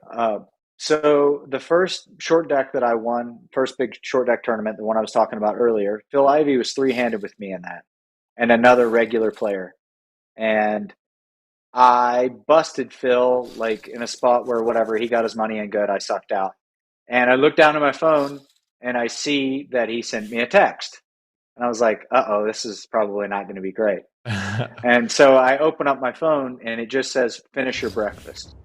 And I thought that that was the coolest text anybody ever sent me. You know, he didn't That's say cool. close it up or win the tournament. He said finish your breakfast. So from now on, whenever my buddies make final tables and they're like heads up, I always text them finish your breakfast. That's awesome. Yeah, Dude, he's the man. I love Phil Phil. Ivey, man. All-time legend of the game. Yeah, he's great. Very, very, very cool. Jason, you got to go, man. You got you're I gotta go. packing up a 4-month-old child. You're flying around the world. We're doing some of the guys. Thank you very much, Jason. You know, I always enjoy talking with you, bro. We'll do it again sometime, maybe in the future. Thank you very much for spending your time with us. Yep, for sure. Great hanging out, and I'll see you for a future broadcast. Will do, man. Take care. Safe travels. Okay. All the See best. As YouTube chat says goodbye to Jason. Bye-bye. There he goes, off into the abyss to go play some very high stakes poker, I'm sure.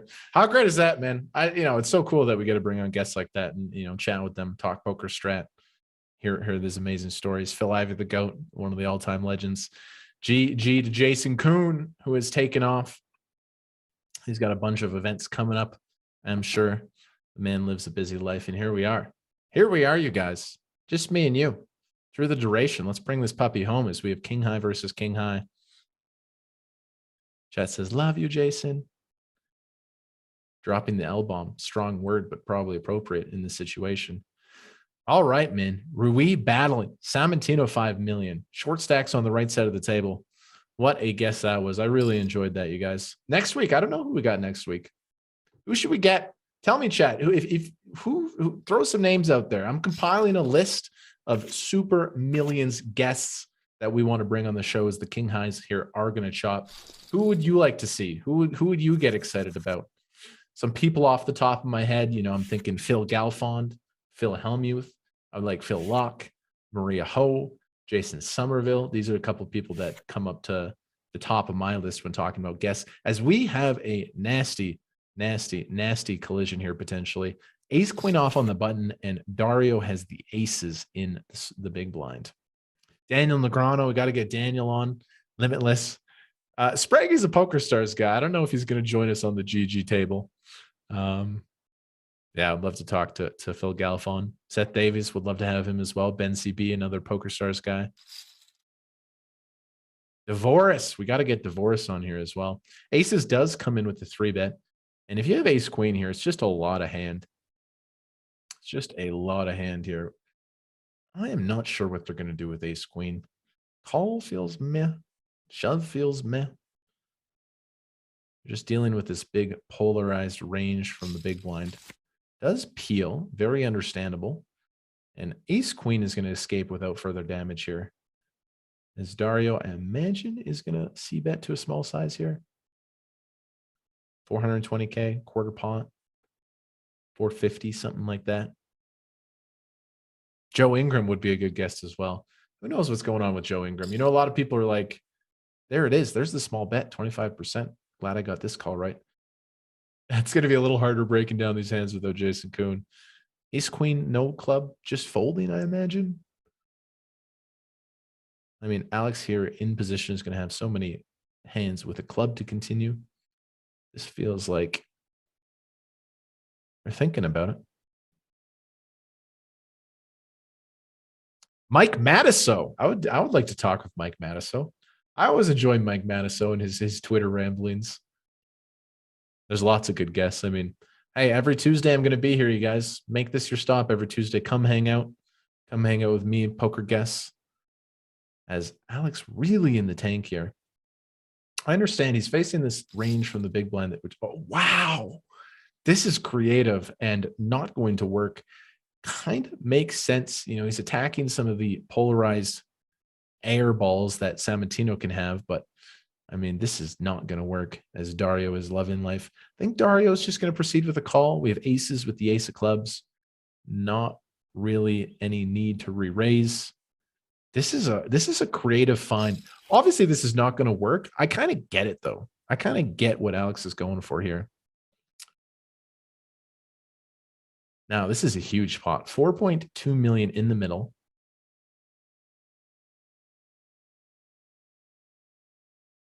Doug Polk, Garrett Adelson. Hey, I love G-Man, dude. G-Man's one of my favorite people in the poker world. I would love to get him on here, chat with him. So the ace queen off, bluffed, raised the flop. And I imagine just shutting down.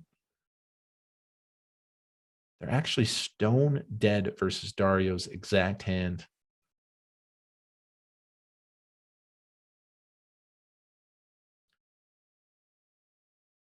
Alex Ponikovs has played excellent poker here at the final table, constantly being in the chip lead or close to it. Continues. We're deep in the jungle here. This is a very, very, very creative line. Called pre-flop, small raise on the flop, and now a small bet on the turn. Dario with aces, ace of clubs. This is sick. This is sick. Dario's going to be the chip leader after this hand.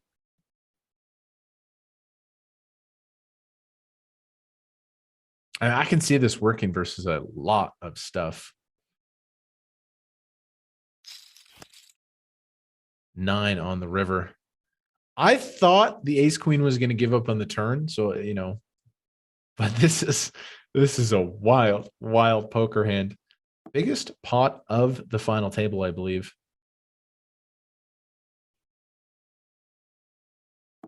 Does Alex give up? He does.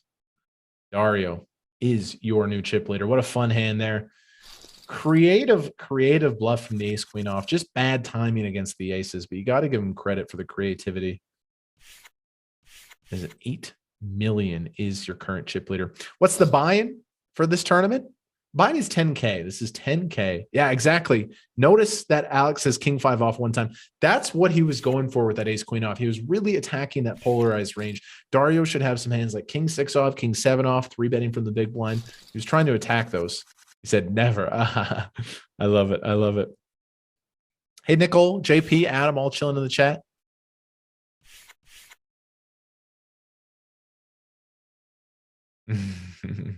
I like the conversation between these two. Dario has had a lot of hands at this final table. Dario is just one of the best. I'm not as familiar with his online career, but I just remember him just absolutely crushing the main event. He ended up getting second 2017, 2018. He got second for multiple millions of dollars. WSOP main event. As we got 6 hands left in this level. John Reddy says Alex is bluffing it off again. And there's been some unsuccessful bluffs, but you know, visually that hand to somebody who's newer to poker, visually that hand did look a little bit spewy. You know, you're raising a hand that's stone dead versus aces, but you're going to attack a lot of hands in the range and it's going to be successful. You just run into it sometimes. Rui has had a really, really nice final table here as well. We see the short stack here. Art Poker, 2 6s. I think we're all in. Good spot to shove versus a big stack opening. You're playing six-handed. You are the shortest. I think he's going to take a little bit, but I expect the shove to come in here. There it is. There's the jam. Now, Rui actually has a nice hand here, but I don't know. I think if Art was a little bit shorter, we would for sure. Let's say Art had 10 big blinds, we're probably going to see the call, but he had just over 11. Probably pretty close though. What do we got here, man? It's hard to. It's going to be hard to pick against Dario. Ruiz still in there. Great final table action so far. Hope you guys have enjoyed. Again, next Tuesday. Do you know who I'd love to have on the show? I don't know if she is in. I don't know what she's up to these days, but I was always a big Vanessa Selps fan. Vanessa Selps played a brand and style of poker that just dominated for a long time. Pure aggression. It'd be fun. It'd be fun to get Vanessa Selps on the show. Hopefully we can get some guests like throwback. Who don't? Vanessa Russo. Why not?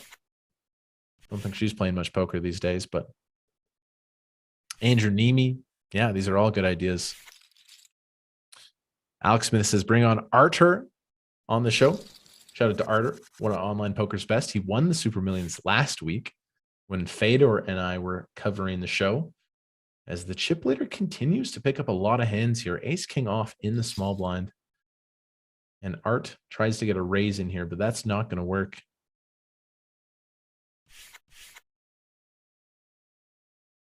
Liv Barry, great option as well. Yeah, we're just going to see the shove here. Look at the short stack in the big blind, short stack opening. Ace King just really prefers the shove here. Dario taking a couple seconds. They have opened up a significant chip lead. Boom. All in. Gonna go fold, fold. And now we're in a spot where Dario has really opened it up here. 9 million. You can see Rui with the next shortest, the next closest stack. Here's the payouts. Playing for just under $500,000 this week. So we've had 3 eliminations. Petra was the true star of the show, the MVP. Playing for $500,000 US. $500,000 US. How fun would it be to final table this tournament? Now we had Daniel DeVores there, who unfortunately ran a little bit poorly. Blinds are up, 60K, 120K. Alex here with the King 10 suited. Does Ace 10 want to do anything here? I think if Ace 10 is going to play, they're probably going to prefer a 3-bet. I mean, there is a lot of pressure on Alex right now as the medium stack with 3 short stacks at the other side of the table. There it is. I'll pat myself on the back for that call. Nice 3-bet coming in. Now, if you have King 10, really tricky. Calling is not fun because you're out of position and you're absolutely in the torture chamber. Just all the options here, fold, call, shove, they all feel icky. Let's see what Alex does. Tell you what, if he can find the 4-bet, that would be pretty impressive.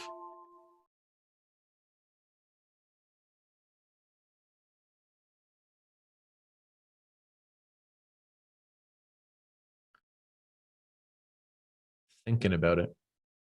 Tough spot. Does just fold. Chat, you're too funny. I want to get Jason Somerville on. Shout out to Jason Somerville. Good buddy of mine. The absolute godfather of poker content. I want to bring him on for a show. We'll get Daniel in here sometimes as well.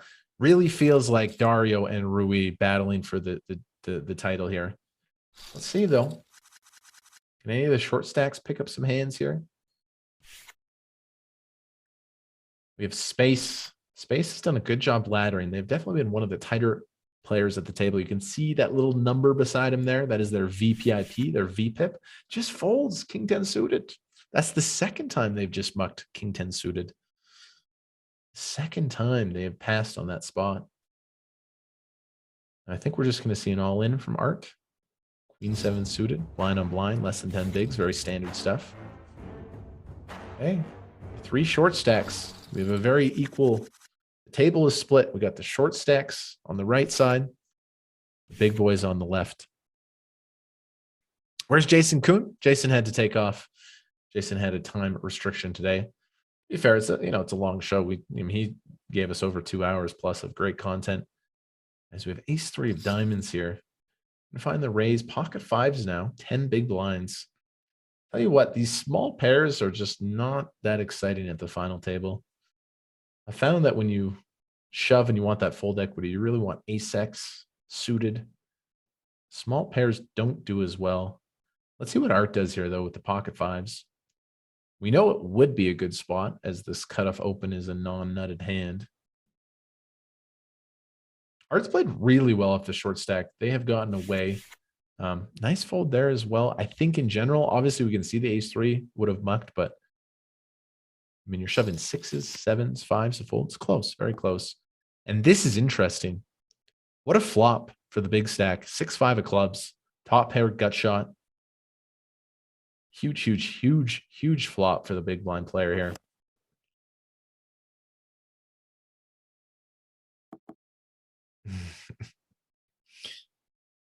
Sick turn card as well here.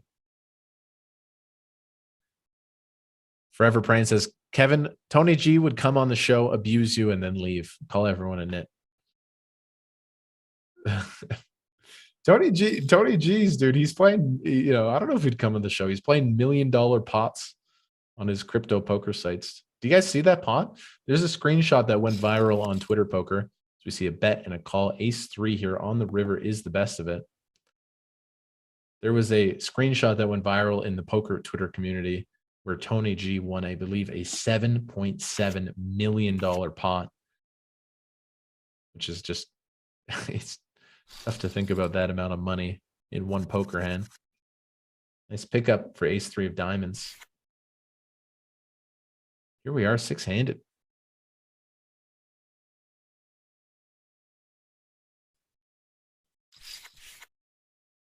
Tony G, man, when I started becoming a poker fanboy back in, like, you know, 2013, 2014, I like Tony G, but he also tilted me sometimes, dude, with his antics.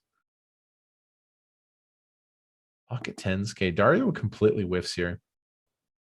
Tens, are we going for a small c-bet check? I'm the best. You feel my power, baby? You feel my power? I always remember that one hand where Tony G just lied about looking at his cards and he stacks Phil. It was on the big game. Tony G had ace king and he just like looked at his hand and then he's like, I'm blind. Completely lied. He stacks Phil. And then Phil's so tilted and Phil leaves. Well, Alex here, they are in a situation where they really don't want to get too carried away. I mean, we have two short stacks, 13 bigs, 10 bigs effective. I mean, 2-6 is an easy raise here.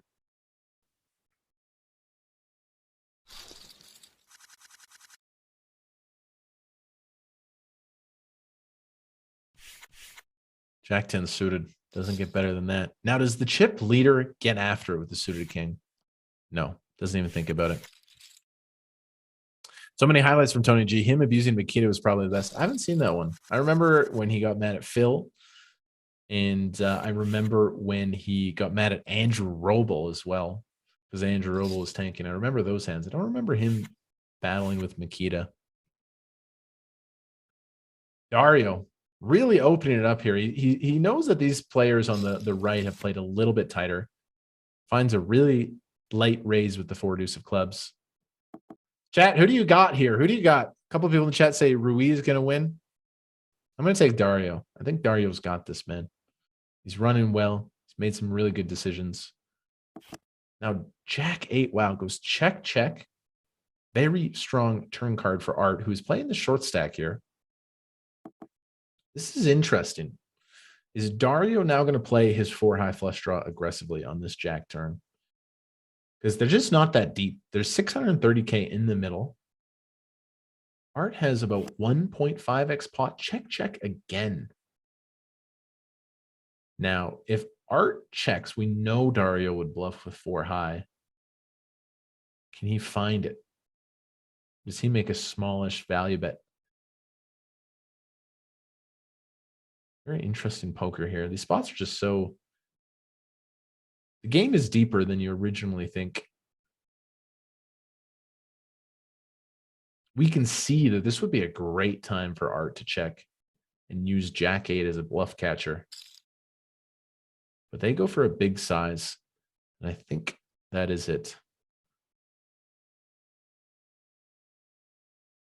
Unless Dario gets really wild. I mean, he's already put in half his chips.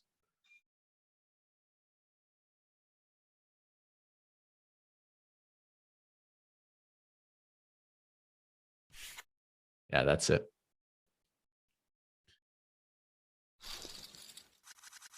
Bunch of people saying Ruiz the favorite. Ruiz played very, very good. It all started with that hero call at the start of the stream, Ace Queen versus Petra. 2 5s here. Gonna defend. Let's see 3 cards. I do love how much play this final table gives as well. I've always thought this was the tournament. You know, there's a ton of great online tournaments, but if you really want to battle with the best and like make your name out there, I always thought the 10K Super Millions was it. Because you get a lot of killers, but you also get people who are maybe not as skilled and like just fire. And this is the tournament. This is the dream tournament to win online. Speaking of winning, Dario's doing a bunch. Hey, Jaron, it's a good question. It wasn't really one thing. There was just a lot of things that helped. Okay, spades here. Pocket sixes. I think they've found it. I think we're going to see the shove. They have what, 12 big blinds, 12 and a half, 13. There it is, all in. Now, I know Art's definitely going to fold. It's a beautiful hand, but you can't really call off with King Queen suited here. Nice find for spades as they take it down.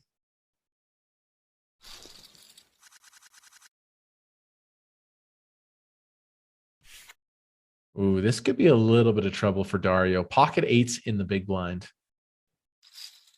Let's see how this one goes down. Don't forget the suited king in the small blind. Rui.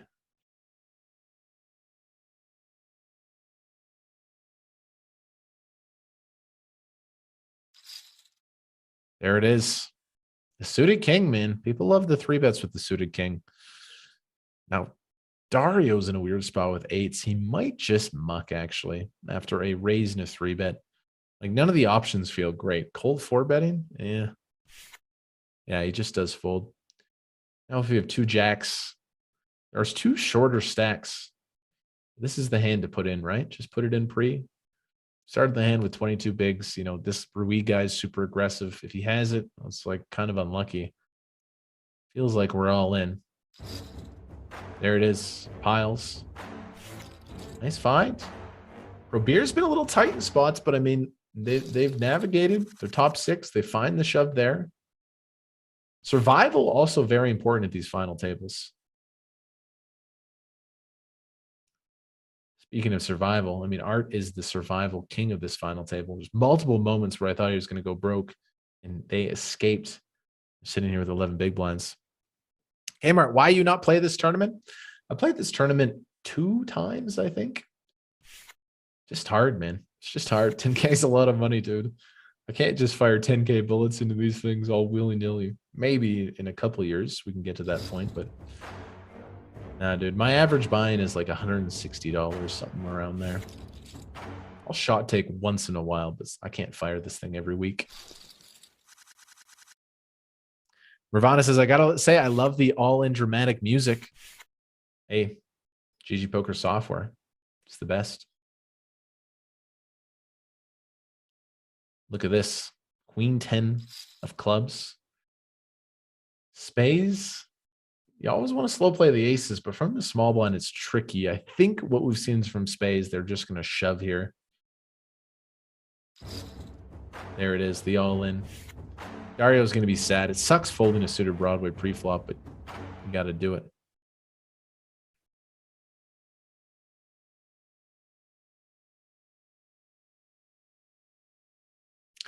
Wushan, I know what you're going for with that statement, but I also kind of disagree. In poker, a lot of what these guys are thinking about is just like they're just trying to make the best decision for money, right? Like they want to win, but every single decision they're just trying to maximize the money. I think has played a pretty good like survival short stack game. Ooh, skip through the action there a little bit. Skip to a new hand. Okay. New hand here. Ace Jack raises. Wow. Rui piles and Art is, wow. Did we just miss a part of the broadcast? We lost a player. We're down to 5. We time warped, I think, you guys. We time warped to the final 5. And now Art Poker here sitting with the Ace Jack. Yeah, Rui won a huge pot there somehow. Now Art raises the button. I think we're just going to call. Like, I mean, we can see that Ace Jack has Ace 10 in an amazing, amazing situation.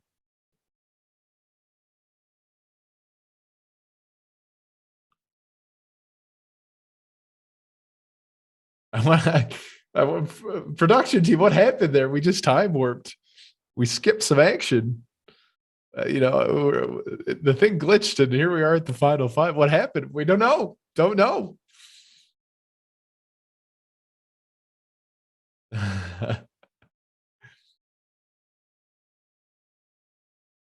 Art deep in the tank. We're gonna find the call here, right? Like we open the button. We're not deep. We got Ace Jack. Art's been really good at survival, but I mean, you're not going to get a better spot than this. Big blind's going to shove a bunch of weak hands. I would be shocked if they raise folded Ace Jack here. Absolutely shocked. Especially because there's 3 short stacks now.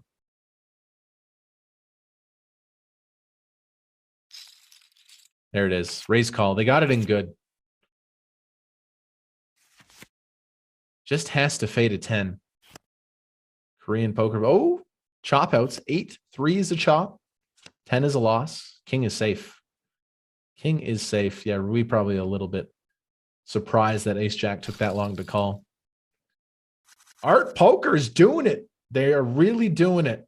Again, a player I'm not super familiar with, but Korean player, massive, massive in the Korean poker scene, and having a really good performance here. So that hurts Rui. Dario is now the chip leader. Art Poker up to 5 million. Really interesting dynamic here, 5-handed, you guys. Are you sure this isn't live now? No, this is not live. We're on a delay still. We're on a delay. Yes, Jason Koon had to take off. He gave us more than enough time. It was really nice making content with him. He is off to some adventure. I don't know. He's flying somewhere. Flying somewhere first class. The dude crushes, man. Nobody, like, very few people have gotten it done more in the poker world than Jason Koon. He's one of the guys that I always truly look up to.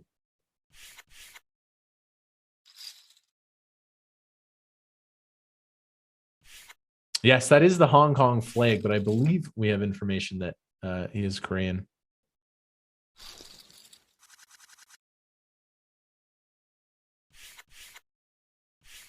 Five-handed here.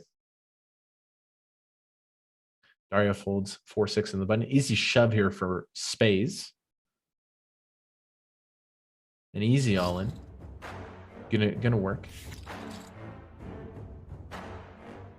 EC in the chat says Art is also a vlogger. Should pull him up. Watch some of his vlogs. Don't watch too many vlogs. Kind of focused on the content I've been producing myself. As interesting blind on blind spot here. Normally, like let's say this was the start of a tournament, the chips would be all in here, but Alex is tied with spades. Ace Queen suited versus 4-4. 2 very good hands here in the blinds. Okay, I think Alex is going to shove now versus this raise. Perceived to have fold equity. Let's see what he does, though. There it is. There's the shove. There's the snap. Big flip. Art versus Alex. 50-50. This is a huge pot. And right away, the 4's in trouble. No backdoors, just 2 outs.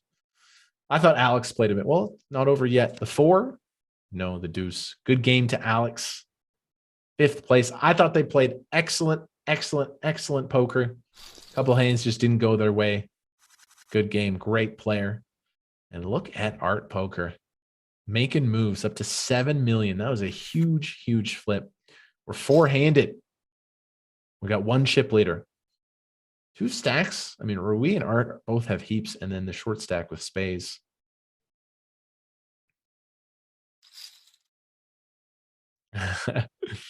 Hey, HP Stretch, good to see you. Robot. Again, you guys, if you can help us out, we're really trying to make the show a cool thing. Bring on awesome guests every Tuesday. Come hang out. Smash the thumbs up button. Smash the subscribe button. That's all we ask here on the GGPoker YouTube channel. Jack's going to raise, take it down. Yova, good point. I mean, guys, the only reason Art is here is because another player basically disconnected with the nuts. If you missed the start of our broadcast, Art had an overpair and the other player disconnected when they were probably going to stack him. It's so sick. The true butterfly effect. Now they're here four-handed. Another good find for the short stack here. I think we're just slamming it in. Yep.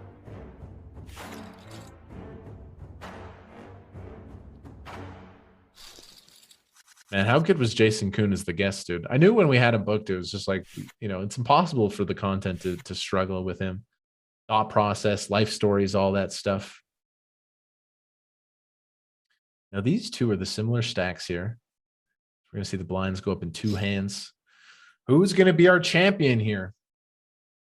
So crazy. Dario came in as one of the shorter stacks. They've just had a pure sun run here. They played like a god as well. Nice find here from Rui. I kind of like this. Now, the suited king is in a tricky spot. They limp call. Okay. Wow. Big flop for king two of hearts. I do like Rui finding the race pre-flop with 4-5, kind of putting some pressure on that small blind range. Small C bet, king two of hearts, not going anywhere. Important pot developing here.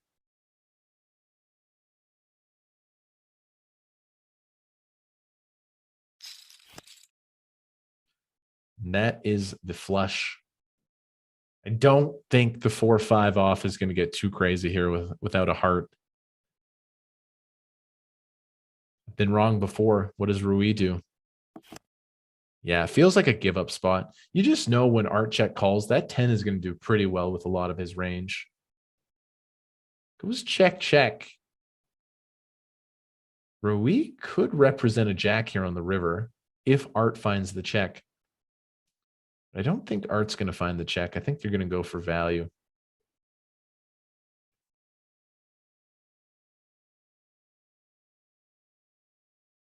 Blind on blind spots, so tricky. You can see wide ranges like this, like, you know, king two suited, 4-5 off.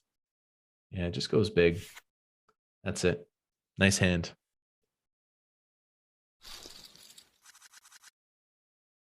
I think someone said earlier in Art's stream that he rabbit hunted and 3 paired, giving him it. Oh, interesting.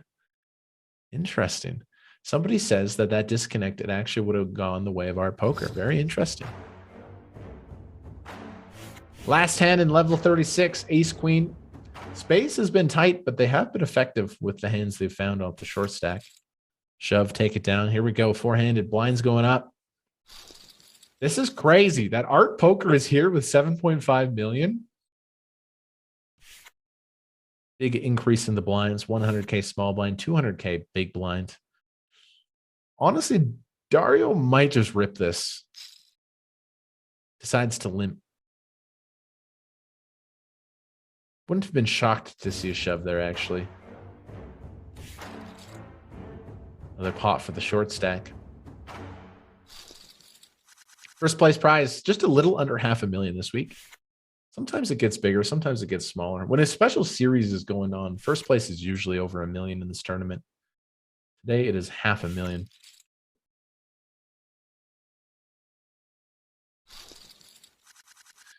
Jake, interesting question. Says, Kevin, you're Art. You should be out. The guy DCs. You stay alive. You eventually knock out the DC guy, finish top 3.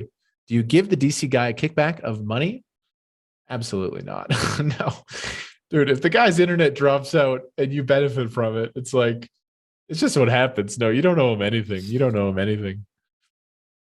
That's nice of you. You're a nice guy, Jake, for even asking that. But yeah, no, if somebody misclicks with their internet DCs, I wouldn't be passing out any Halloween treats at all. Space is a solid player. Yes, Space. I mean, been a little tighter, but they played the short stack really well. It's unbelievable that Art poker is the chip leader. And here we see 8-4 off. kind of get after it. We haven't seen this from Art Poker yet. They played really solid with their ranges. This is a wide open on the button. Definitely one you normally don't see. 8-4 offsuit. It's not going to work. Is Rui? Rui's so good too, man. Dario's so good. I feel like all four of these players have just played so excellent. Really, really good, solid poker. Oh, couple of ace kings. It's going to be interesting though. You know, they're not necessarily going to get all the money in here too. They're the two biggest stacks. And who knows, Rui even likes a light 3-bet here and there. They're thinking about it with ace-7. No. Dario, this is actually so crazy. I don't know how this spot operates. You have the two biggest stacks. Like, you really don't want to get an ace-king versus anything here, basically. They're really, a call wouldn't shock me. The pile doesn't shock me. So sick. Now, Art's going to fold, man. They're not going to call off here. For all of it, they're just not going to call off with the two short stacks. Dario goes for the shove here. Just pile city with the ace-king offsuit. I don't think ace-king is calling. I think ace-king's just going to muck. It's like if Dario flips over jacks or tens, which they'll have a bunch, queens, like, I mean, you can kind of take aces and kings out of Dario's range. He's probably not just going to pile those. I think Art's going to fold. It's just too much pressure. He's probably thinking it's, oh, he does call off. Good read from Art. Probably just thinking he has the same hand. Do we get a sweat? No, they both make top two. I've had some good calls at this final table. I've definitely had some bad calls. I really did not think ace-king was going to call there, as they both chop it up.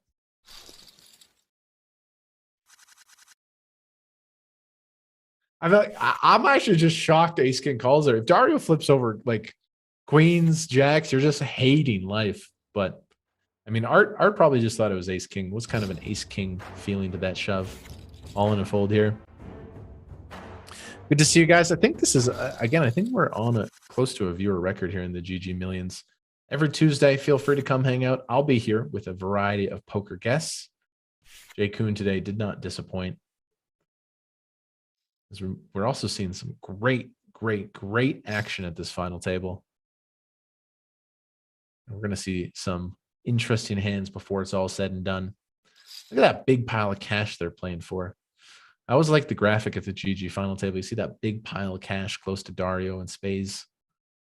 Again, Rui, feisty from the big blind. You got to respect it. They took the 5-4 off. That hand didn't work out. They're right back on the horse with the 5-9 off, attacking that limp, and they pick it up. Forever praying. I'm surprised the ace kings got it in there for sure.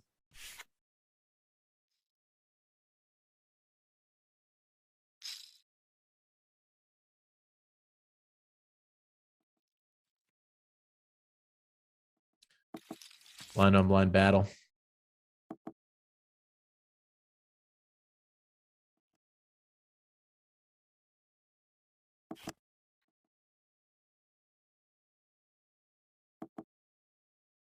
Queen 6, 5 deuce.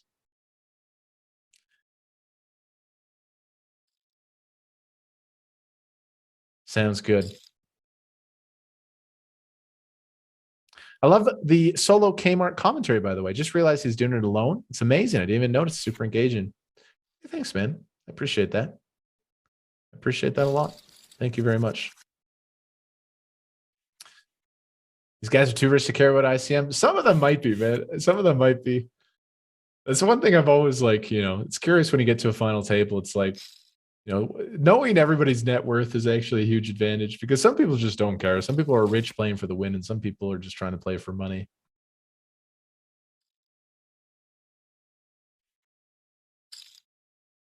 We're seeing a lot of blind on blind battles here with marginal hands. I mean, that's what blind on blind battles are. One of the more complex spots in poker where you just got to get after it with the wide range versus wide range. Very, very, very feisty final four here. You can see the dynamic really hasn't changed as we see a series of small pots. 10-3 suited, a little wide, getting after it. I like it. Picks up the chips. I want to meet Dario, man. Maybe we should get Dario on one of these shows. Seems like a very jovial, happy individual. Poker crusher. Musa says Ruin F is the best player among them. I could make an argument. They're a beast for sure. I honestly think these four have all played really, really, really strong. Hey, we are on break, which we don't really do breaks here on the Super Million show, but I believe we have had a technical issue, which is not great, and we are actually going to take this break. Normally we skip through the breaks, but I think what happened, you know how we missed a little bit of footage earlier? I think the wrong part of the broadcast got cut as we were attempting to pull off the dynamic delay. No problem. Let's take a little break. Questions in the chat. Nicole, I hope GG pays you top dollar for your time. Hey, I got a good relationship with GG Poker. You know, when I got back into the poker world a year and a half ago, they liked my content. They liked my vibe. The thing I've always respected about GG Poker is they just fire.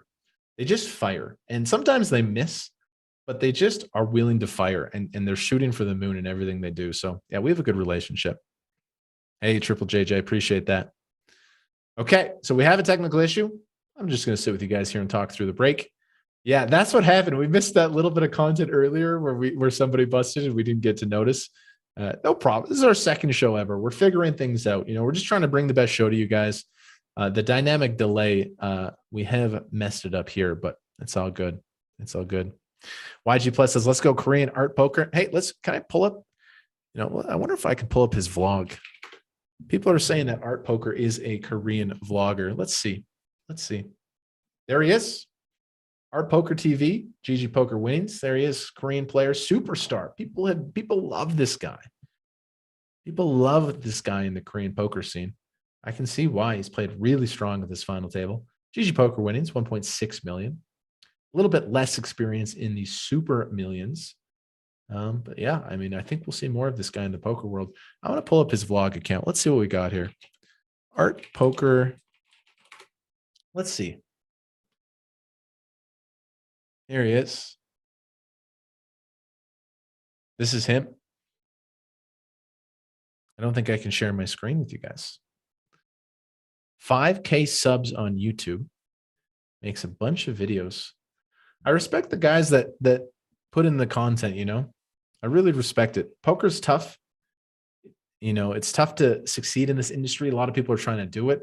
And to the people that are trying to be a boss poker player and are also documenting it on YouTube, Twitch, I mean, I understand. I've made content for many years. I understand like how time consuming it is.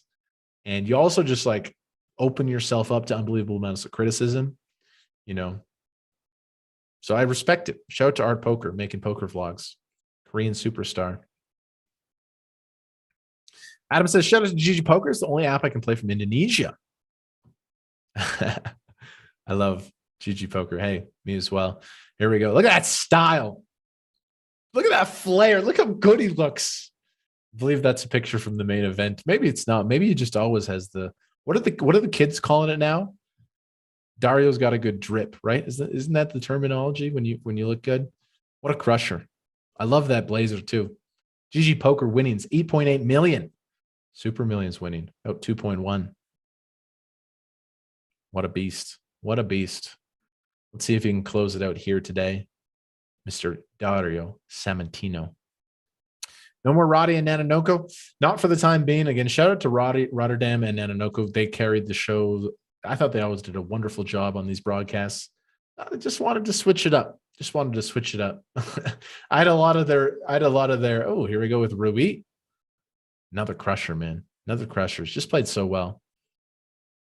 These are our profiles for the last four. I had a lot of people come at me last week because, you know, Rotterdam and Nanonoko did a really good job forever. And they have a very passionate fan base. Since I was the new host, a lot of people came at me and they're like, you suck. You suck. Give us back Nano and stuff. Hey, nothing wrong with making a change. And here we have our last player, Space. Not as much experience as the others, but nice 1.1 million. Yeah, he's also, they've also played, all four of these guys have played really, really, really well. There is our profile. Kevin, you're dating yourself. Dude, I don't. Roddy and Ananoka are the best. Yes, they are. I always thought they did a wonderful job. GGPoker just came to me and they said, hey, you want to do the Super Millions show? My first response was like, oh, I'm very busy, but we collaborated. We had a bunch of meetings, and every Tuesday we're going to be running it. I'm happy to be here. I'm happy to be the host. Here we go. Cards back in the air. Cards back in the air. Spades, the short stack. I think we're all in. 10 bigs, queen 10 suited. I can't really find better shove hands than this. Let's see. Who's the number one on GGPoker in terms of earnings? It might be Artur. It might be Artur, who was our previous winner of the Super Millions. I mean, there's a lot of crushers, man. There's a lot of the bosses. Wow, queen 10 suited just folds as the short stack. Space. Tight, dude. I mean, far be it for me to like criticize these players who are better at poker than me, but like, I just can't believe you just muck queen 10 suited with 10 bigs. It's a surprise to me. Hey, Tyler Herman says, happy to see you progressing, my dude. Calgary love. Shout out to Tyler Herman. He is a poker regular in Canada. Wow, Dario. You gotta love this, man. Getting after it with the 3-bet bluff. 3-7 off. It's gonna work using that pressure. Dario's had a couple of 3-bets from the big blind. He had aces. There he had 3-7 offsuit. That's really spicy. Gotta love that.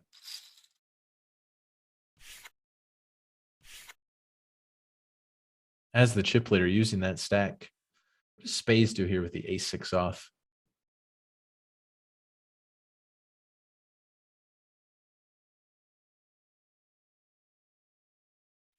That was a really nice three.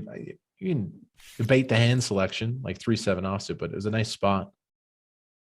Nicholas is a bit, yeah, man. I mean, there's just so many crushers on GGPoker who just get the job done. Okay. Dario with the ace king. Spades with the deuces. And when you have the deuces, you really want fold equity. And you just don't really have that much with like 8 big blinds, 9 big blinds.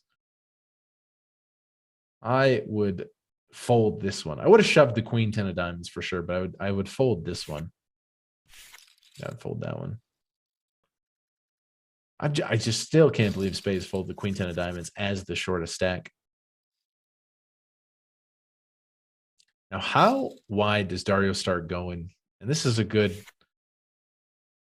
answer to that question. The answer is very wide. 3-7 suited. And this is the spot to really expand your range when you have one short stack. Rui and Art don't want to play a big pot here. 2 9s, 30 bigs. I mean, he's opening wide. It's like so tempting to shove here, but it's also disastrous if he runs into it. It goes for a non-all-in 3-bet. That's going to work. That's going to work.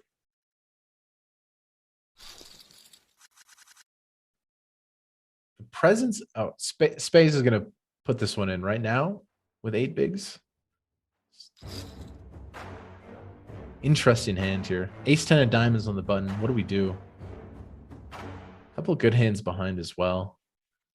I think Art does want to call. Here we go, you guys. We could see an elimination. Spades is live, though. Big pot here for the short stack. Needs a queen or a jack immediately. That's not helping. Down to 6 outs. Needs paint. That's not paint. Table tap. Good game. Spades did excellent. I thought they played really well off the short stack. There's a couple tight moments where you can maybe nitpick, but hey, they came in. They played a nice snug strategy. Laddered to 4th place. Good game to Spades. Very, very, very good game. We're down to 3. As Korea cheers. Art Poker. Now the small chip player. This is going to be a fascinating final 3. These 3, there's some other standouts on this final table, but these 3 have really driven the action. And we're going to see some 3-handed poker. Vamos. Good game. GG. 1 less. Yes. We're going to see blinds increase right away. So we got 2 big stacks, but I mean, Queens is huge, and Rui with ace 9 is also pretty strong here, three-handed. This could be a big pot. Oh, and Art goes for the limp. Wow. Here I'm thinking it's gonna be a big pot. It just goes limp check. Okay. That is a card as well. I mean, queen here with the heart. Ace 9 makes a strong second pair. Both players have to love their hand after flop went check, check. What a turn card here. Oh my God. Nut flush versus second nut flush. And with how wide ranges are, Rui obviously has ace X, but not like all of them. This is a nasty run out. This is very bad news for the queens. I think they're going to be seeking value after betting the turn. I think queens are going to bet for value and going to get raised. This is an unbelievable run out. There it is. They go over bet. They over bet into the nuts. Rui is like, is the board paired? No. Is there a straight flush? He literally has the stone nuts and he just got over bet. Unbelievable sights here. Ruiz is going to raise. What size do we go? Small, all in? 2.6 million. I'm not sure how these spots operate. He goes for the min. I wish Jason Koon was here. He could break this down a little bit better than I could. I mean, the small raise here, it's like you're getting an incredible price with the queens. Art's made some incredible folds here. The kid's a god, man. Follow this kid's poker career. Look him up. Follow him on social media. Art is a poker god in the making. The man, I mean, I understand it's an overbet and you get raised, but he snap folded. He snap folded. He didn't even really consider it. Like that is sick. That is so sick. He didn't even take with the queen of hearts. You've got to be kidding me, man. Holy moly. That was unbelievable. I'm a fan.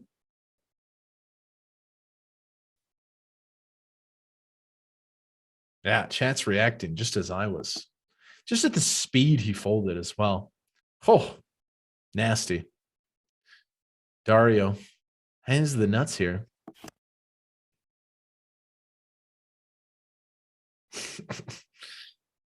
Yeah.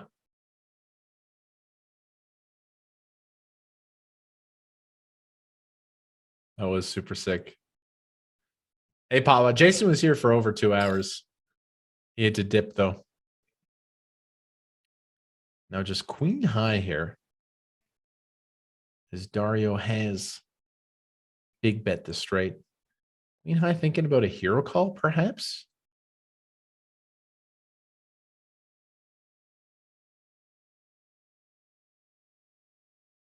Just made a god tier laydown the previous hand. Folds again here. I think we have a new peak in the tournament, 9.6 million. I tell you what, Dario's picking up a lot of hands in this final table. It's a key ingredient in No Limit Hold'em, and he has done very well in finding like good pre-flop starting hands. There's the shove. Love it, man. Just put him in the cage. I don't want to. If he three bets the ace queen smaller, gets shoved on, he's in a horrible spot. He just piles. Boy, unbelievable, man, dude. The deck is blessed right now for Dario. Finds the kings the next hand. That's super sick.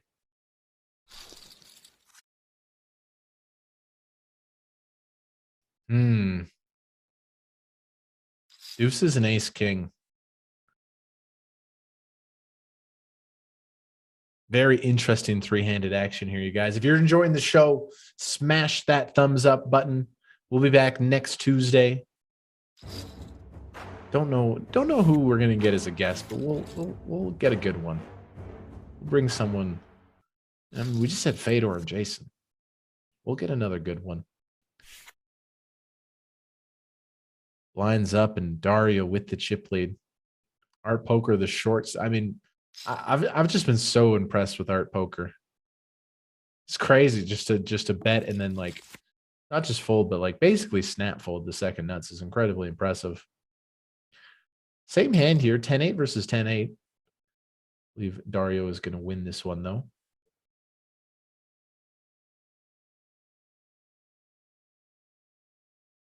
most of the time.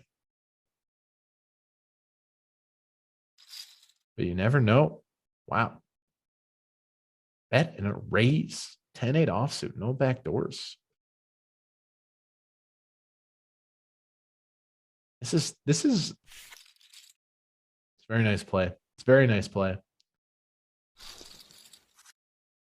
I'm gonna follow this guy on the social media streets. I mean, he's got some moves, dude.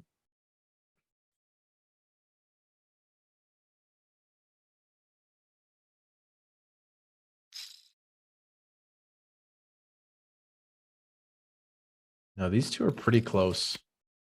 He's got the heart. Big flop for Art Poker. Jack 9 of clubs, huge on this board. Rui picks up an open ender as well. Has a club. He's blind on blind spots. Just deep layers of complexity. When I talk to like really good players about poker, wow, overbet. Off goes check, check, turn, overbetting the flush draw. Kind of nasty for the 4-6 here.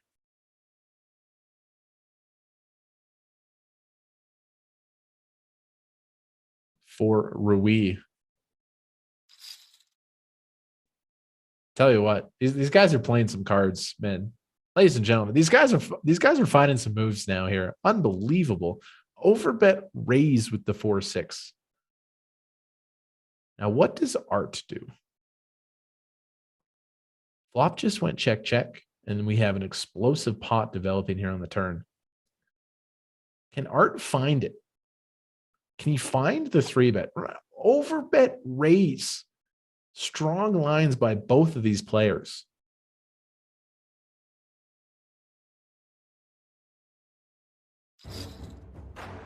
Does find it. He does find it. The kid from Korea finds it. What a great semi-bluff there. You gotta like that.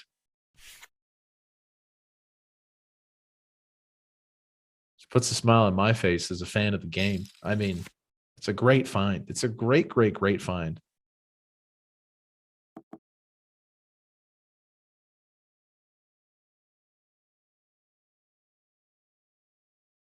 Damn, boy.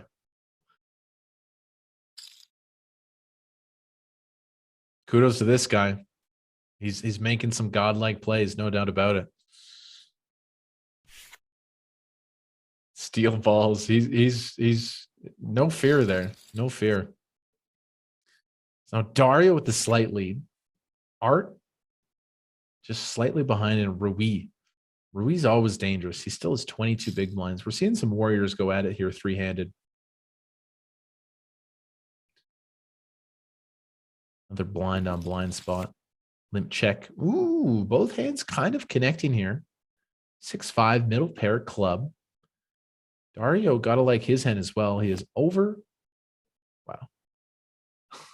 Both players have a little something here. Gut shot. Both players have a club.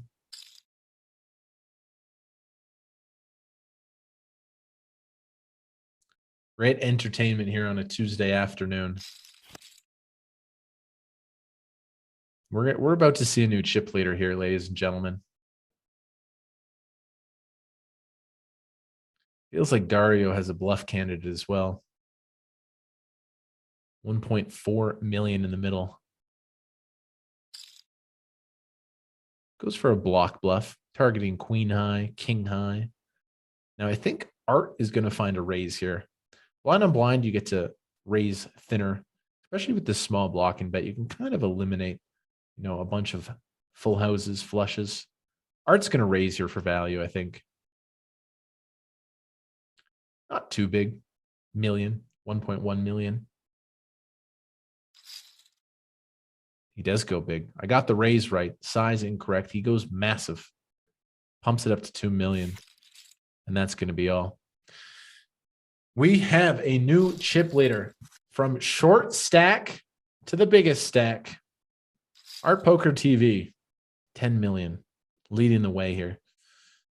Trying to take it down.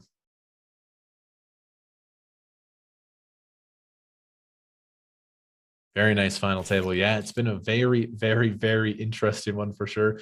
We've had everything, you know. We had the DC. We've had some wild bluffs.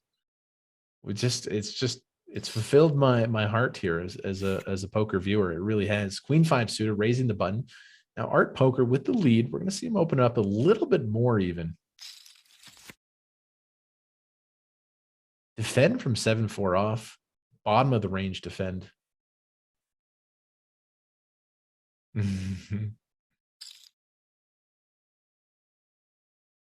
That's going to be it. Biggest stack we've seen so far, 10.5 million. First place prize, $500,000.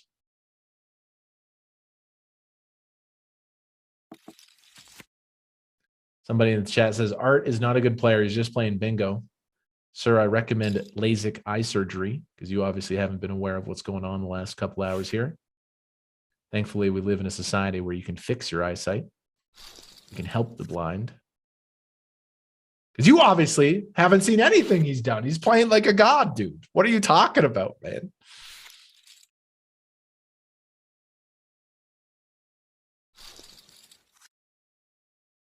I love this. I feel like we have really 3 top-tier players here.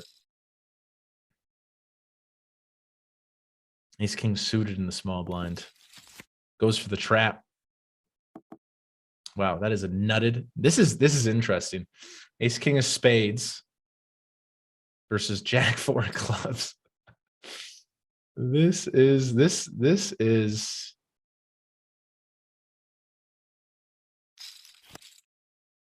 I could see Jack 4 really getting feisty here. In a blind on blind confrontation, feels like a good bluffing candidate from Dario. You have the 4, you have the gut shot. Just checks it back. Okay, I thought he might get spicy.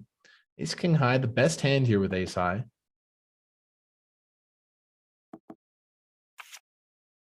Check, check. Okay. My read was incorrect. I thought Jack 4 might go for it a little bit harder here. These guys are all battling. You can feel them fight in every pot here. Big hand for the chip leader. Dario's content with we see most of the small blind limps come in. Pretty standard stuff. Art's going to raise 3x. Limp fold. Okay. Yeah, sup in the YouTube channel says Art had 1 million back then. Yes, Art has brought it back. The ace jack gets passed around here.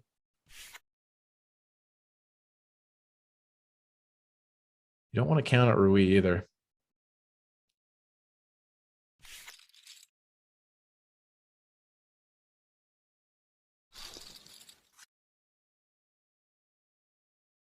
We're going to see Art open this as the chip leader. Suited 3-7. Marginal, but I mean, he's once he's gotten the chip lead, he's going to start opening these hands. Oh, Dario's got no time left. Oh, defends the 10-5 off. That I was not expecting. Dario has defended a bunch of big blinds super, super wide. Notice, by the way, you guys, Dario has no time left. That means in big pots, they are going to get 5 seconds to act. This is crazy. Dario defends 10-5 offsuit. Check raises on ace king king. Obviously, the flush draw is peeling. Wow. Wide pre-flop defend, and then to check raise this board is outrageously strong. Is he giving up now? Now it's like 3-7 has to bluff almost. 10 high somehow is the best hand here.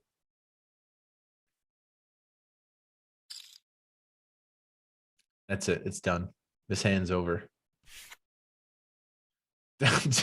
Dario just picking his spot to fight there. That completely surprised me. Yeah, notice Dario has no time. Anytime he has to make a decision, he's going to get 5 seconds of emergency time. Now, Art also is low as well. Art is low as well. That was a big pot for Art. Massive chip lead now. Has about both of the other stacks combined. Yeah, ace 10 not going anywhere. Ace 6 raises, ace 10 defends.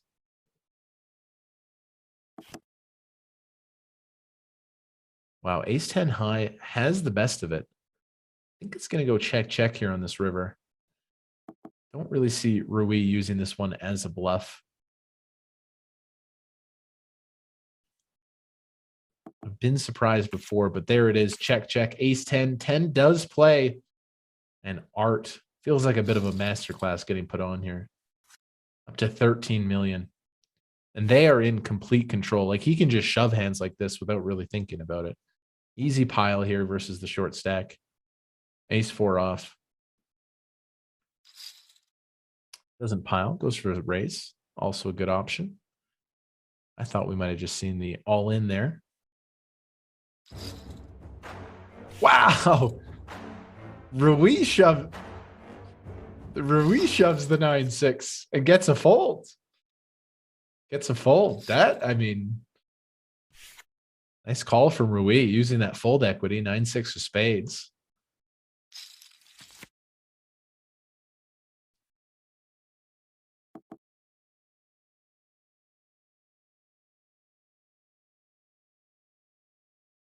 Art's going to apply pressure to these two. That hand surprised me. I thought ace 4 was just going to shove, but then raises and then 9-6 shoves and ace 4 folds. That was crazy. Yeah, this is all going Art's way right now. He's picking up another good hand here. I think Dario's going to walk out the 3-6. No, Dario fights with. One thing I've noticed about Dario's game is he really fights with the hands, even at the stone bottom of his range. Like, I think a lot of people would just fold the 3-6 here, but he's coming in for a limp. Okay, Martin, I'm headed out. Great job today, Kevin. Hey, thank you, Jake. I appreciate that. We'll be here next Tuesday, of course. You got to give me a couple reps as the host, you know? I gotta get a couple reps in. I'll get better and better. We're just trying to make this show the best we can, man. I think this is the best online tournament. We want to bring in the best guests. We want to give you guys the best free content possible here on the GG YouTube channel. So I appreciate those kind words. Interesting here. Rui with the 6 and a 3, the 3 of spades does come in. The babiest of all flushes. I think Art's going to check this hand, try to show it down. Unless they want to rep that they have a big spade.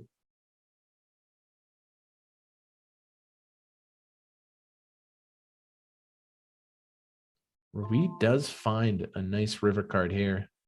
Guys, somebody go play the daily hyper. It's going to overlay by $700. Got 12 minutes to get in there. Just kidding. That tournament's already fired. We're on delay. Wow. Art does turn it into a bluff.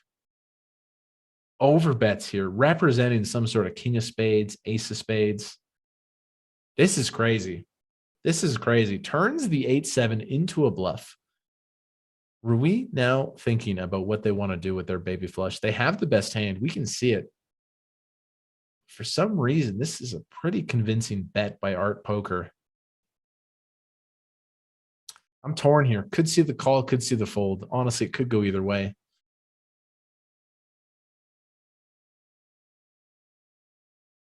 What do you guys think? What's the 3 of spades going to do here? You got him as a call, got it as a fold.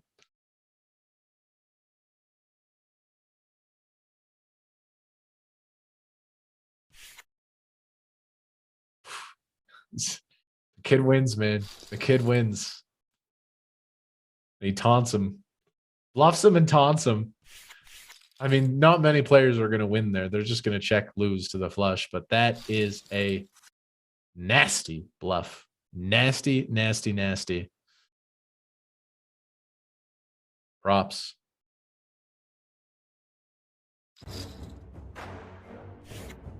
And now Art can do whatever they want as the chip leader. Yeah, that's interesting. Rui heroed correctly earlier. As we see Art open up a massive chip lead.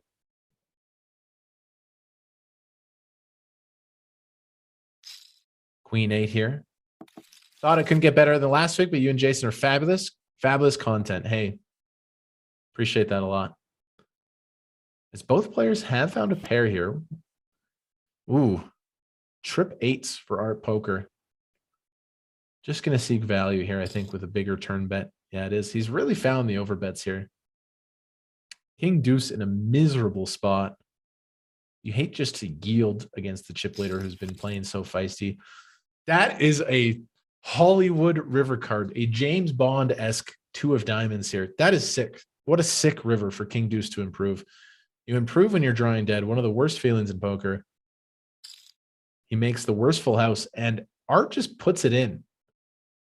Art overbets and shoves here. Wow. Can Rui escape the worst full house? I did not think Art was just going to put it in. I thought they were going to go like 2 million, 1.7, guarantee a call, but they just put it in for all of it. Now, Rui. This is you. I mean, you just got to be so sick of this guy, man. You make the bottom full house here. People in the chat are saying GG. No. Give Rui credit here. He might just escape. Because right now, like, Art is either repping a 8 or a bluff. Wow, does pay it off. Can't blame him either. Good game to Rui. Just a nasty river card. Good games. GG's. Just a savage online poker player. Really enjoyed their play. Good game to Rui. Fantastic showing. Third place. Was chip leading at times. Made the call of the final table with that ace queen high. Fantastic performance. But right now, it's the Art Poker Show, ladies and gentlemen. Their bluffs have worked. Their value bets getting called. Next level. Bleep, says Johnny Ready in the chat. I got to agree, man. Excellent. Max value there with the 8 from Art Poker. Now we got a heads up match. Dario Samantino, here we are, versus Art Poker TV, 1 versus 1 for all the biscuits, as Jack 9 high is going to win the first pot. It is a monumental chip lead that Dario has to overcome, but don't count him out. But whatever happens here, heads up, the theme of this show has been like, you got to follow this guy, man. This is my first time getting introduced to Art Poker TV. He comes in here as one of the shorter stacks, navigates it, he runs well at certain moments, but he has put on an absolute final table clinic. Unbelievable play from Art Poker. But the job is not done, as Kobe Bryant used to say after he won playoff series and talked to reporters. Reporters were asking him to celebrate. He just would calmly say, the job is not done. Now, Dario has no time, and Art Poker actually doesn't have any time. So we're going to see a speedy heads-up match. So they have exhausted their shot clock here at the GGPoker final table, which means that after their clock expires, they get 5 emergency seconds to act, which is not a lot of time to think heads up, as the deuce 7 is going to go for value here. Heads up, I think you just pay with the 9-6. Really tough to fold. Unbelievable. Bro, every time I think Art Poker is just going to pay someone off, he somehow just folds. This could be it. These two hands, this could be it. I mean, ace-6 is going to raise, and neither. Never mind. Disregard. I thought this was going to go in pre. Both players. I mean, it's just like Dario thinks he has the nuts. He's not going to put Art on too many ace-X.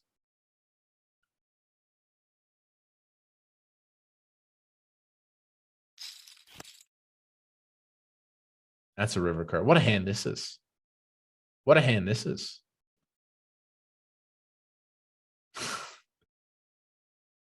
Two pair versus top pair.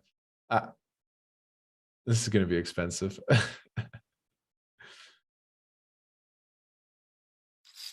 Versus the block, Dario's definitely raising for value. And Art's in a tough spot here, man. Art feels like he's completely under-repped his hand.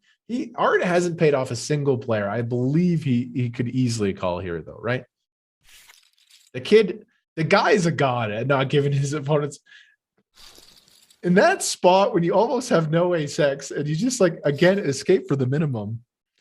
I don't know, man. I'm losing words here. How do you just escape from so many river situations where I think you're going to pay your opponent off? Holy moly. Just the lack of value that Art Poker has given his opponents at this final table. 3-1 chip lead. Again, 2 really big hands. He checked ace-6 last time. Shove, raise, both reasonable. Dario's not going anywhere.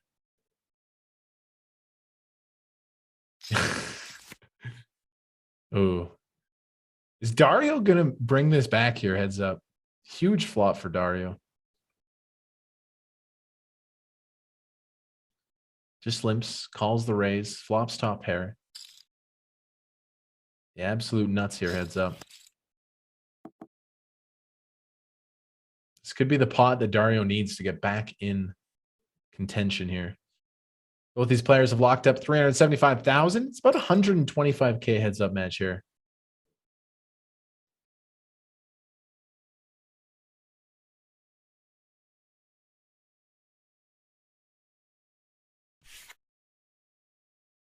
Nice escape from the ace-6. 2-1 chip lead. Heads up, it can go a long time or it can be over in one hand. You just never know. Huge holding here for Dario.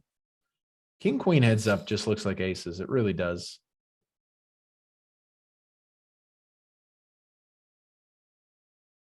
I love how both these guys have no time bank. They're just completely exhausted their time bank. Double zeros on both of their chess clocks. Oh, pretty good hands from both here. Art Poker definitely going to raise for value. I'm going with his 3x, yeah. Dario's not going to fold this hand in position. Heads up, Jack 9 off is a lot of hand. That is a big, big flop for Dario. As momentum has swung his way a little bit here. Facing the quarter pot, just going to call. No reason to raise this hand. Excuse me. I've made some really good reads tonight, but we've also fumbled a bunch as well. Jack 9 raises, gets the snap from Art Poker. Now Dario on this turn. Big pot.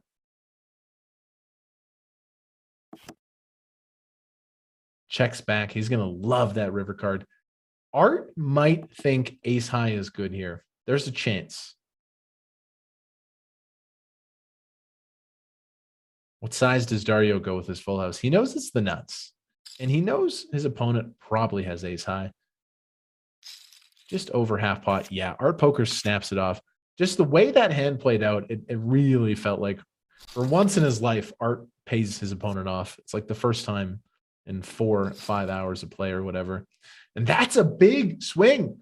Dario started this heads up match as a big, big underdog, but they are now chip leading. Huge flop here. It's a straight flush draw for the 7-4 of diamonds. That is a straight. A straight with a straight flush draw. How does Art play the straight here? Small, cute little bet. I think ace 4, it's a small bet, but they're just going to escape, right? We're seeing two poker gods battle here, and it is even Stevens. Very, very even match here right now. Our poker was about a 4-1 lead there, heads up. But that Jack 9 versus ace 9 hand changed everything. Ace Queen nutted hand here, going to 3-bet. Of course. What does Dario do? Just mucks. Anyone's game here. I love it. A climactic ending to one of the best Super Millions final tables I've ever seen. And these two, I feel like it was, the story for these two to end up heads up here feels accurate. Feels like a good ending here.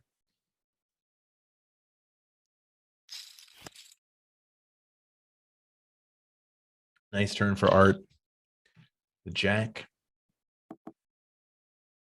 Heads up is so wild. You just got to play 95% of hands. You just got to get after it. I know myself, I always talk about how if I feel like I want to improve at poker, like you could always work on heads up. It's just, you could always work at heads up. Jack 6 going to seek some value here. Small size. No, they just check.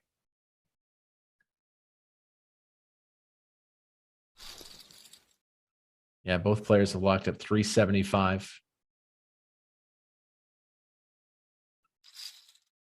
Time pressure is a real thing. Paulo God says it's such a heads up. Who's gonna win? Who do you guys got, man? Who do you, it's ooh, bad timing for a 3-bet bluff here as ace queen is not gonna go anywhere. Good play though. Good play. Just a bad time there for Art Poker. Is deal making available? Can they make a deal on the Super Millions final table? I'm gonna say no. I'm gonna say no. For the broadcast. It's good. It's always I hate when you watch a final table and they end up making a deal. You want to see it play out in an organic way. Okay, 10-5 check calls. Let's see what 9 deuce of hearts does here. Pick up a weak gut shot. Is Art gonna bluff this hand? No. Check back. 10-5, just gonna check. Gonna try to show down the 4th pair. Now you have 9 high. Are we gonna try? Art's gonna try. Not a big bet. Small, attacking ace highs, queen highs, maybe like a 3. 10-5. What are they gonna do? They have no time to think. Nice call from Dario. Catches that bluff, and things have swung a little bit Dario's way. Really, really nice play there with the 10-5 to snipe a bluff on the river. 2 big hands here. Heads up. Queen 10 and king queen.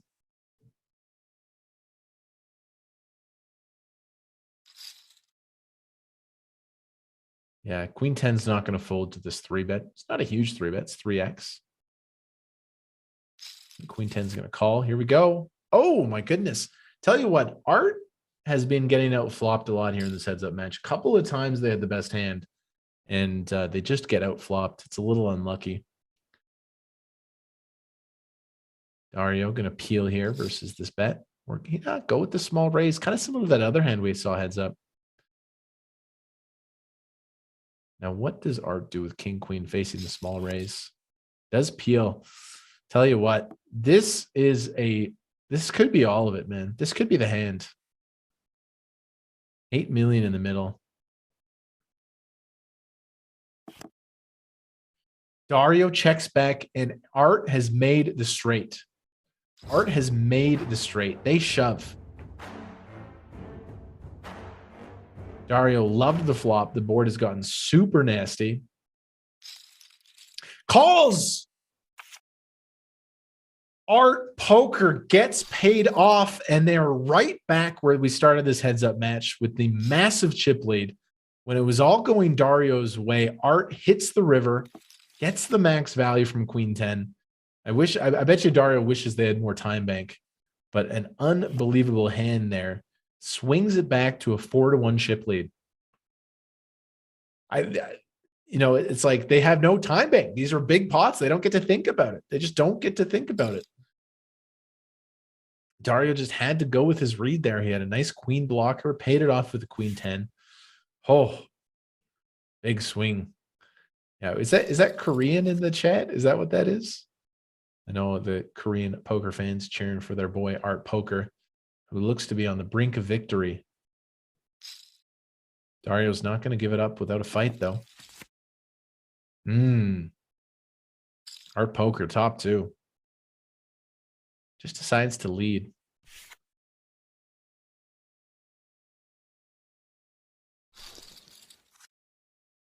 $20 million now. I mean, Dario brought it back once already from a big heads-up chip deficit. But to do it again, we'll have to see. 5 deuce, the gut shot to the wheel. These spots are always very interesting because both players lack ace-x, right? They're short enough where they're just going to shove like a lot of ace-x. So 9 high has the best hand here. Dario has 5 high. Bluffing. Works. 5 high, it takes it down. Important pot there. 2 big hands here as well. King 9, 10, jack. Art Poker. It feels like destiny, you know? It just feels like destiny. Feels like we've watched a movie and like, Han Solo's just going to make it out alive, That's just the vibe I'm getting. Like Frodo Baggins will make it back to the Shire. King 9. Going to seek some value here on this river.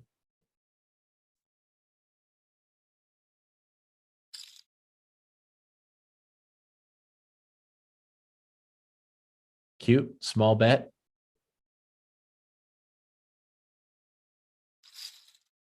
Oh, the small bet debates the raise bluff. Art's going to call and win. He's not folding his hand. Call and win. And that is going to be tough for Dario to recover from. He's down to 2.5 million, less than 10 big blinds. Blinds have gone up. Wow, he's going to be so tilted that he's going to show the queens. Watch. He's going to show. No, he doesn't. It's got to be tilted, though. He just gets a walk with the queens. Dario. Art poker. Great small bet there. Induces the bluff. The man has just played like so good. So good. Got the max. Got the max. It's not over yet, though.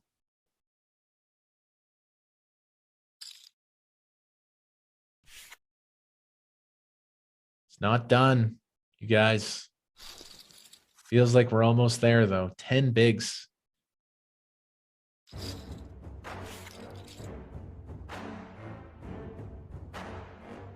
Chad, I've enjoyed this time with you. Really, really, really enjoyed it. Come hang out every Tuesday. Next week, who should we get on? Let's get a bomb guest next week. Doesn't even need to be a poker person. Let's get Snoop Dogg. Snoop Dogg going to come to the GG Million show? Snoop Dogg. Let's get like a famous boxer, like a Evander Holyfield. He probably doesn't know anything about poker, but get him on the show. Deuce is going to shove here. Jack 3 going to fold. Dario, 8 big blinds, just hanging on to dear life. This is it. This is it. Shove call. Here we go. 60-40. Art gets it in good. To be a Super Millions champion, ladies and gentlemen. It's a bad start for Art. He needs the ace. Or we're playing some more poker. Ace or 7 to be a champion for Art Poker. An ace or a 7. An ace! The Barry Greenstein, and he does it. I'm jacked up, ladies and gentlemen. He just played so well. He just destroyed that final table. Art Poker TV, congratulations. He is a well-deserved champion. $500,000, 487,000. Shout out to Dario Samantino. He adds more money to his endless trunks of money. The guy crushes. Rui, good final table. Unbelievable sights there. Art Poker. You made a couple fans today, my friend. Content creator from Korea. Up-and-coming poker superstar. People were telling me about this guy all week. Hey, they're like, watch out for this guy. Watch out for this guy. He's beloved in the Korean poker market. Like, okay, sure. I'll pay attention to him. My God, he's made a fan of me, dude. Unbelievable, unbelievable final table. That was special. Art Poker, congratulations. You are the GG Super Millions champion. There it is. The best online tournament. He's your champ, ladies and gentlemen. Thank you guys for joining me. I always have a lot of fun with these shows. Shout out to Jason Koon for coming on. The production team for GG Poker. You guys do a wonderful job. Join me next Tuesday. Is it going to be as epic as this one? It's going to be tough. That was a pretty epic show. We wish you all the best. Have a wonderful week. Just make sure you like this video, sub to the GG YouTube channel. Who knows? Come hang out on my stream too. I stream poker full time. Come hang out with me during the week. I wish you guys all the best. Unbelievable show. Unbelievable show. That was a lot of fun. See you next Tuesday, ladies and gentlemen. Bye-bye. Have a wonderful week.